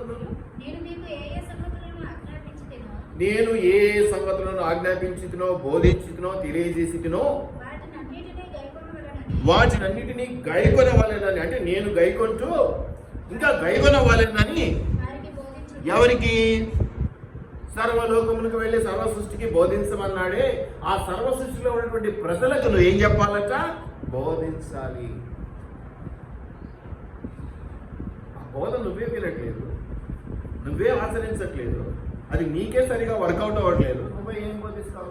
నువ్వు ఎంతసేపు పై మాట చదువుకొని సర్వ సృష్టికి నేను చేయండి, తర్వాత ఏమంటారు అందరినీ శిష్యులుగా చేయండి. అసలు బోధించాల్సిన బాధ్యత, తెలియజెప్పాల్సిన బాధ్యత, వివరంగా చెప్పాల్సిన బాధ్యత. నీతో ఉన్న చదువు నాతో ఉండకపోవచ్చు, నన్ను వాడికి వచ్చిన డౌట్లు అడగలేకపోవచ్చు, కానీ నువ్వు స్నేహితుడు నిన్ను అడుగుతాడు, అన్న ఏంట్రా ఇది ఇట్లా అన్నారే ఏం. మరి ఆ ఫ్రీడమ్ నువ్వు ఉపయోగించుకొని వాళ్ళకి వివరంగా ఇవ్వాలి అంటే నీకు తెలిసేదాలి కదా. నువ్వు తెలిసేది ఎప్పుడు ఏదో ఒక ఎంగిల్ మెతుకులే ఆశిస్తూ ఉన్నావు. అక్కడ నుంచి ఇక్కడ నుంచి ఆ స్టేటస్ ఈ స్టేటస్ వాళ్ళది వీళ్ళది. మనం ఎంగిల్ మెతుకులు ఎందుకు పెట్టామండి? ఫ్రెష్గా వండి పెడదాం. చేత కాదా? చేత కాదా? చిన్నపిల్లలు బిర్యానీ చేస్తారా? మనకెందుకు చేత కాదు? దయచేసి జ్ఞాపకం పెట్టుకోండి. అది తప్ప ఒప్ప నేను అనడం ఎందుకన్నా అంటే నువ్వు బోధిస్తూ చేస్తే తప్పుగా, నువ్వు అనుసరిస్తూ చేస్తే తప్పుగా, నువ్వు అనుసరించకుండా చేస్తే తప్పంట. నువ్వు అనుసరించకుండా చేస్తే తప్ప. నువ్వు ఆల్రెడీ చేస్తూ మధ్య మధ్యలో ఏదైనా నచ్చింది పెట్టుకుంటున్నావు, అది కొంచెం ఉపయోగించేది పెట్టుకుంటావు, తప్పేం లేదు. కానీ నేనైతే ఏమీ చేయను. ఎంతసేపు ఆ ఇంట్లో అడుక్కు తినేటోడికి అడుక్కు తినేటోడికి నువ్వు ఎన్ని స్టేటస్లు పెట్టుకోవచ్చు, ఎన్ని సర్క్యులేట్ చేయొచ్చు అడుక్కు తింటే. అదే నువ్వు భోజనం చేసి నీ వంట చేసి పెట్టు, 1-2 కంటే ఎక్కువ రావు. ఎందుకంటే అంతే వస్తాయి థాట్స్, అంతే వస్తాయి ఆలోచనలు. నిన్ను నువ్వు పబ్లిసిటీ చేసుకో, నిన్ను నువ్వు దేవుని పనిలో వాడబెట్టేట్టు చేసుకో. దేవుడు నిన్ను ఆశ్రమిస్తాను. ఒక్కడికి కూడా చెయ్యి, నీకు బలం ఉంది, నీకు శక్తి ఉంది. నీ తర్వాత వాడికి కూడా పెట్టు. నాకు ఇంత ఉందమ్మా భోజనం, నేను తిందాక ఇంత మిగులుతుంది, వేసి ఎందుకు చేస్తా? పెడతా. వాచిపోయి పడేసేదానికంటే పక్కడికి పెడితే దీవెన కదా నాకు. ఎందుకు ఈ మాట, ఈ తలంపు, ఈ ఆలోచన నీకు పుట్టట్లేదు? నాకు అర్థం కావట్లేదు. ఒక్కొక్కళ్ళు రక్షించబడి ఎందుకలా ఏందమ్మా మీరు బ్యాప్టిజం తీసుకోండి. 5 ఏళ్ళైనా 10 ఏళ్ళైనా 4 ఏళ్ళైనా ఎన్ని ఆత్మలు రక్షించారు? 12 మంది ఆత్మలు రక్షించారు. మరి దేవుడు అడిగేది ఏంటి? ఎన్ని సంపాదించుకున్నా అని అడుగుతాడా? పైకి వెళ్ళినప్పుడు అడుగుతాడా? ఎన్ని ఆస్తులు, ఎన్ని బండ్లు, ఎన్ని ఇది రోజు ఎంత భోజనం చేస్తాడు అని అడుగుతాడా? ఇసులు అడుగుతాడు. మిమ్మల్ని అదే ప్రశ్న. మేము చిన్నపిల్లలు మేము తప్పించుకోవడానికి లేదు, మాకు తెలియదని తప్పించుకోవడానికి లేదు, మేము బ్యాప్టిజం తీసుకోలేదు, మాకు ఏం లేదు అని లేదు. నువ్వు నమ్మి వచ్చి కూర్చున్నావంటే నీ బాధ్యత, నీ బాధ్యత. దేవుడు మొదటి అడిగేది మనం 7 మాటలు సిలువలో మాట్లాడిన మాటలు జ్ఞాపకం చేసుకుంటూ దాహం అంటే ఆత్మల దాహం అనే చెప్పుకుంటాం. మరి ఆ దాహం ఎవరు తీర్చాలి? ఆ గ్లాస్ మంచినీళ్ళు ఎవరు ఇవ్వాలి? పక్క పాస్టర్ గారు. అంటే పక్కోడు సాతాను అవను మభ్యపెట్టి పండు తిన్న తర్వాత ఆదాం దగ్గరికి పోతే ఆదాం ఏమన్నాడు? నాకు సంబంధమే లేదు, ఆ మహాతల్లిని తీసుకొచ్చి కూర్చోబెట్టిన ఎత్తిన ఆమె చెప్పింది నేను చేశాను, నాకు తెలియలేదు బాగున్నాడు. అవగానే ఏమన్నారు? నాకేం సంబంధం అదో సాధారణ సర్పము చెప్పింది. సర్పం దగ్గర తప్పించుకోవడానికి ఏం లేదు. నేనేమన్నా చెప్పినా అంతే, ఏమన్నా అని వాడు కూడా తప్పించుకోలేదు. వాడు చెప్పాడు అంతే, ఇది నిజమా అని ఎక్కించాడు అంతే. దయచేసి జ్ఞాపకం, నాకు చేత కాదని ఎంతకాలం తప్పించుకుంటాం? ఒక యవనస్తుల కొడుకు నువ్వు రాకపోతే నష్టం ఎవరికి? ఒక పురుషుల కొడుకు నువ్వు రాకపోతే నష్టం ఎవరికి? వాటరింగ్ ఎక్కడ జరగాలి? నిండుపోయిన ఎక్కడ జరగాలి? ఎవరికి నష్టం? ఏమీ కాపరికి నష్టం లేదు, సంస్థలకు నష్టం లేదు, సంఘాలకు నష్టం లేదు, వ్యక్తిగతంగా ఆస్తులు నీకేంటంటే తెలియదు కాబట్టి నీకు అసలు నష్టమని కూడా తెలియదు. దయచేసి జ్ఞాపకం పెట్టుకోనండి. 20వ వచనం చాలా మెయిన్, ఇది జ్ఞాపకం చేసుకోండి. మళ్ళీ ఒకసారి చదవమ్మా. నేను మీకు ఏ సంగతులను ఆజ్ఞాపించి తినో వాటినన్నిటినీ గైకొనవలెనని వారికి, సర్వ సృష్టికి వెళ్ళి సమాధానపరచాలన్నారే, వారికి బోధించుడి. నీ పక్కింటుడికి చెప్పలేదు, నీ బంధువుకి చెప్పలేదు, నీ స్నేహితునికి చెప్పలేదు. నేను బతిమాలుకుంటుంటాను, మీరు గృహగుడికి పెట్టుకున్నప్పుడు ఒక్కడిని కొత్తని పిలుచుకోండి, ఒక్కడిని అవసరం ఉన్నోడిని పిలుచుకోండి, లాస్ట్లో ప్రార్థన చేసి పంపిస్తాను. ఎందుకంటే కొత్తలో బాగా చేస్తారు పాపం. ఇక అలవాటు అయిపోయింది, ఏమన్నా ఆయన వస్తాడు, 4 మాటలు చెప్తాడు, బోధించి పోతాడు, ఏదో ఇంత ఆయనకి ఇచ్చేసి దులుపుకోవచ్చు. మాకేం పని? ఆత్మల సంభావన అనేది. అసలు ఇంట్రెస్ట్ పుట్టేదే, నాలాంటి కాపరికి ఇంట్రెస్ట్ పుట్టేదే అదే, ఒక నూతనాత్మ అనేది. అదే జరిగిన రోజున వాళ్ళ ఇంటికి నేను ఏ ముఖం పెట్టుకుని వెళ్ళి వాటికి ఏం ఇంట్రెస్ట్ తీసుకొని చేయాలి? ఎంతసేపు తిన్నావా? కారం ఎక్కువైంది సార్ ఈరోజు సింగంలో. వాక్యం అయిన తర్వాత మాట్లాడుకునే మాటలు వాక్యం గురించి కాదు, ఏంటి కారం ఎక్కువైంది, ఉప్పు కలుపుకుంటారా, ఇది కొంచెం ఉడకలేదేమో, నెక్స్ట్ టైం బాగా బెటర్ లక్ అయినా మంచిగా ఉడికించు. వీటి కోసమా దేవుని సన్నిధిలో గడపటాలు? మీకు తినడానికి ఇల్లు లేవా అన్న మాట దేవుడు చెప్పాడు కదా, అందుకేనా ఇవన్నీ కూడా. ఎక్కడికి పోతున్నాం? ఆత్మస్థితిగతి నుంచి మొదలై శరీరం, ఆత్మతో మొదలై దేనికి పోతున్నామట? లోపలికి, శరీరానికి వెళ్తున్నామట. మరి ఇప్పుడు ఆశీర్వాదం ఎక్కడి నుంచి వస్తుంది? ఎందుకు వస్తుంది? ఇది నేను చెప్తున్నది కాదు, ఏదో కోపంతో నేను చెప్తున్నాను అనుకుంటారు. మీకు వచ్చే బుద్ధి అది లేదు, వాక్యంలో ఉంది. ఆత్మతోనే మొదలు పెడతారంట, కానీ దేంట్లోకి వెళ్తారంట? శరీరం ద్వారా. దానికంటే పెట్టుకోకుండా ఉండటం ఉత్తమమైంది.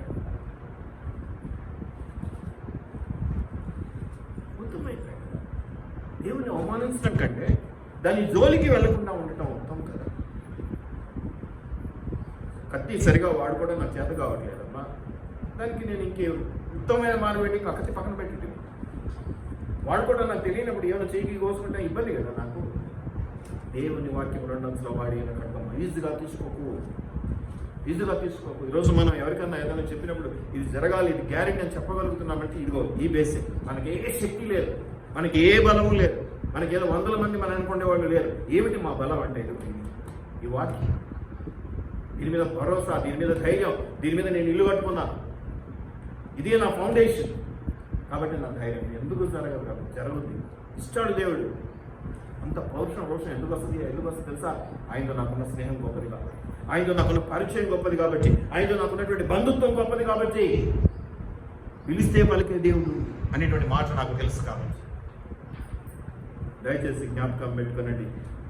ఇంకా ఏమంటున్నాడంటే 1 కొరింథీయులు 2వ అధ్యాయం 5వ వచనం.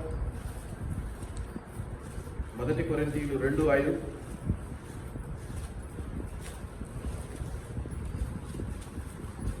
మీ విశ్వాసము మనుషుల 4-5 కలిసి ఉన్నాయి, చదువుతానండి.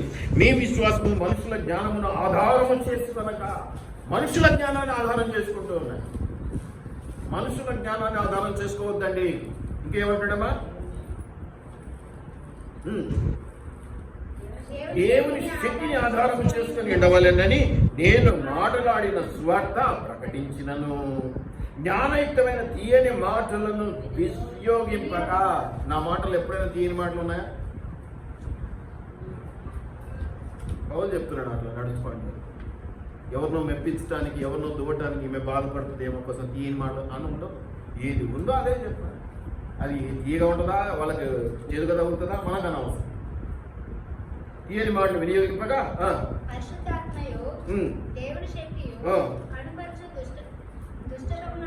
దృష్టాంతములని ఆ ఉదాహరణలని వినియోగించి తిని కాకంబుల్ స్టోరీస్ చెప్పుకోవడానికి కాదు. ఈ గంట సేపు మనం ఇక్కడ కూర్చున్నాం. ఏ దృష్టాంతాలు? నిజమైనటువంటి, యథార్థమైనటువంటివి, ప్రభువు చేత జరిగించబడినటువంటి దృష్టాంతం. ఇవన్నీ చేయకుండా నెలలో ఒక్కసారి బల్ల క్రైస్తవులుగా మార్చబడి చాలా విచిత్రం. నాకు నవ్వుకోవడానికి కూడా హీనంగా అనిపిస్తుంది. క్రిస్మస్ రోజు నింపబడతారు, గుడ్ ఫ్రైడే రోజు నింపబడతారు. ఏమొస్తుంది? ఏమరుగుతుంది? పండుగ క్రైస్తవులుగా ఉండటానికి పిలుచుకున్నారు దేవుడు. అందుకే నాకు పిలుచుకున్నాను. అదే నన్ను న్యాయం జరిగిస్తాం దేవుని విషయంలో. మనుషుల విషయంలో ఇంకెన్నో న్యాయం జరిగిస్తాము దేవునితో. దయచేసి జ్ఞాపకం పెట్టుకోనండి. ఇంకా ఏమైనా ఉందమ్మా? 5వ వచనంలో అది చదివేశాం.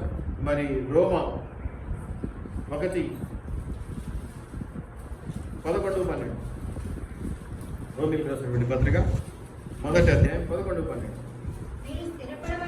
మీరు స్థిరపడవలెనని అనగా మీకును నాకును కలిగిన విశ్వాసము చేత, అనగా ఏమా ఒకరి విశ్వాసము చేత. మరి ఎంతమంది నీ విశ్వాసాన్ని ప్రకటిస్తున్నావు? విశ్వాసాన్ని ప్రకటిస్తే కదా ఆదరణ కలుగుతుంది. ఎంతమందికి చెప్తున్నావు? ఇది కూడా అంతే. సాక్ష్యాలు ఎలా అయిపోయినాయి అంటే, వాటికి పోతే పిల్లలు లేరు, పిల్లలు పడతారు. వీటికి పోతే డబ్బు లేదు, డబ్బు వస్తుంది. అరే బాబు, ఏసై దొరుకుతాడు రా, ఇక పోతే ఏసై దొరుకుతాడు. ఆడ క్రీస్తున్నాడు, ఈడ క్రీస్తున్నాడు అనే రోజులు వచ్చేసినాయి. ఎక్కడో లేవు ఇవి, ఎక్కడో లేవు, వచ్చేసినాయి ఆల్రెడీ. ఆ గుట్ట మీద క్రీస్తున్నాడు, ఈ పుట్టలో క్రీస్తున్నాడు, వచ్చేసింది. జాగ్రత్త పడవలసిన బాధ్యత ఎవరిది? విశ్వాసం. కాపుర్లో నమ్మే స్థితిలో మీరు లేరు కదా. అంటే ఎవరి ఇష్టమైన కాపుని వాళ్ళు జనులు ద్రుత చెవులు గలవారై వారికి ఈత బోధను సహించలేక తమకి ఇష్టమైన బోధను బోధించేటువంటి కాపుర్లను, బోధకులను వెతుక్కునే రోజుల్లో మనం ఉన్నాం. వెతుక్కునే రోజుల్లో ఉన్నాం. దొరకకపోతే వెతుకుతాం.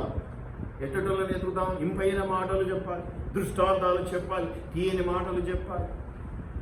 అటువంటి వారి కోసం వెతుకుతున్నాం. దొరకట్లా కాబట్టి ఇక్కడ నిలబడినా. ఆడలు పెట్టి సంఘంలో ఎందుకు నిలబడ్డామంటే అక్కడ టొల్పకి ఇంకా దొరకలేదు కాదు. దొరికితే పోతుంది.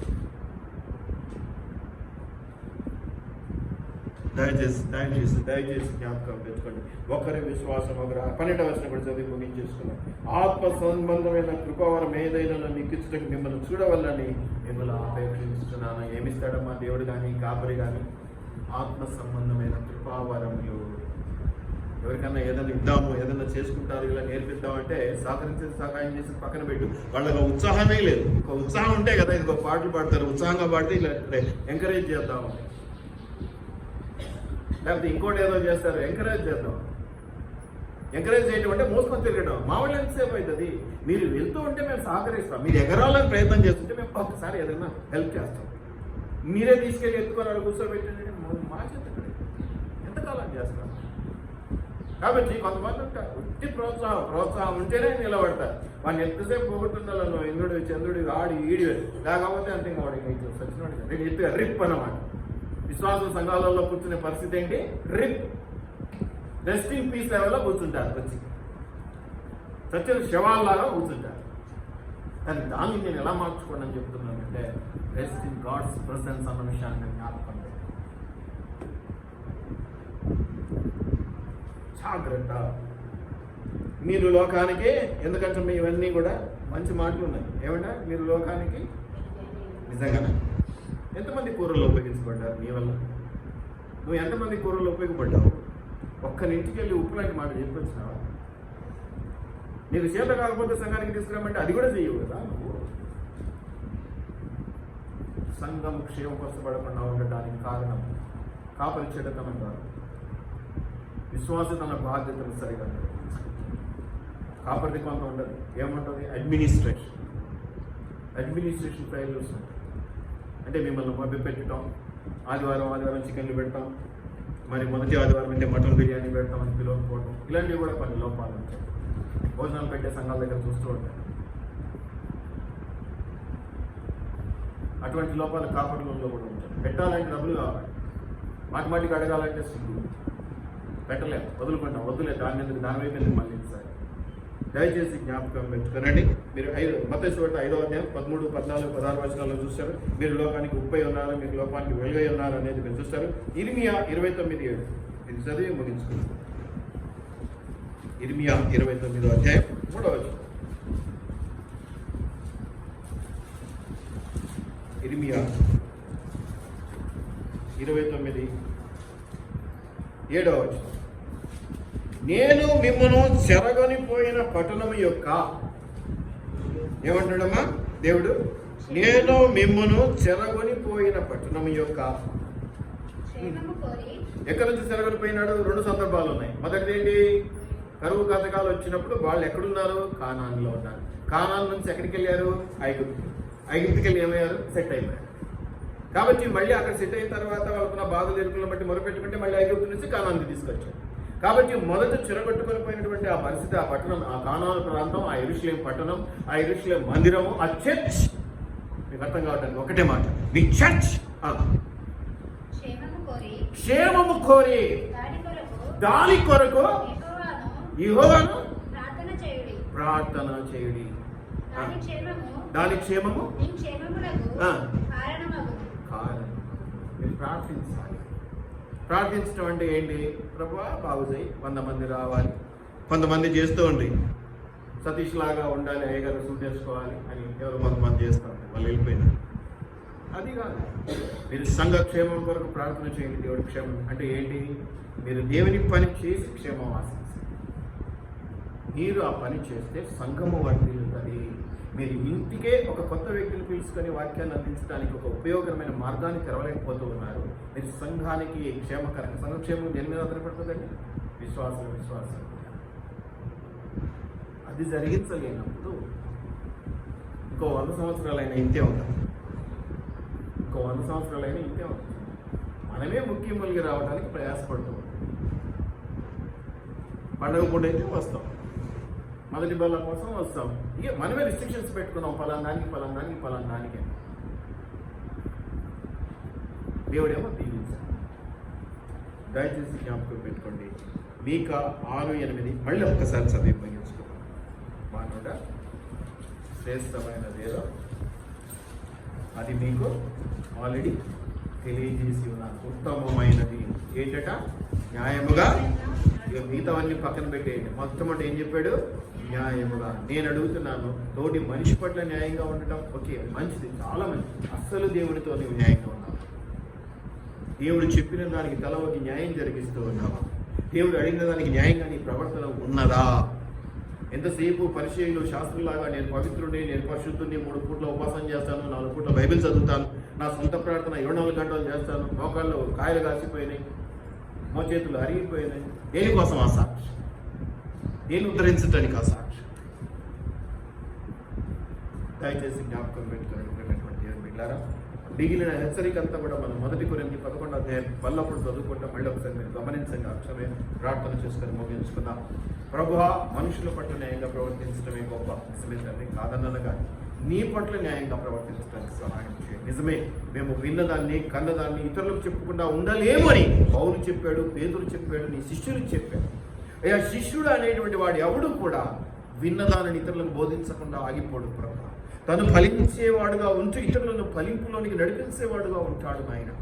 అయ్యా, అట్టి వారుగా ఈ సంఘపు విశ్వాసులు ఉండేలా సాయం చేయండి.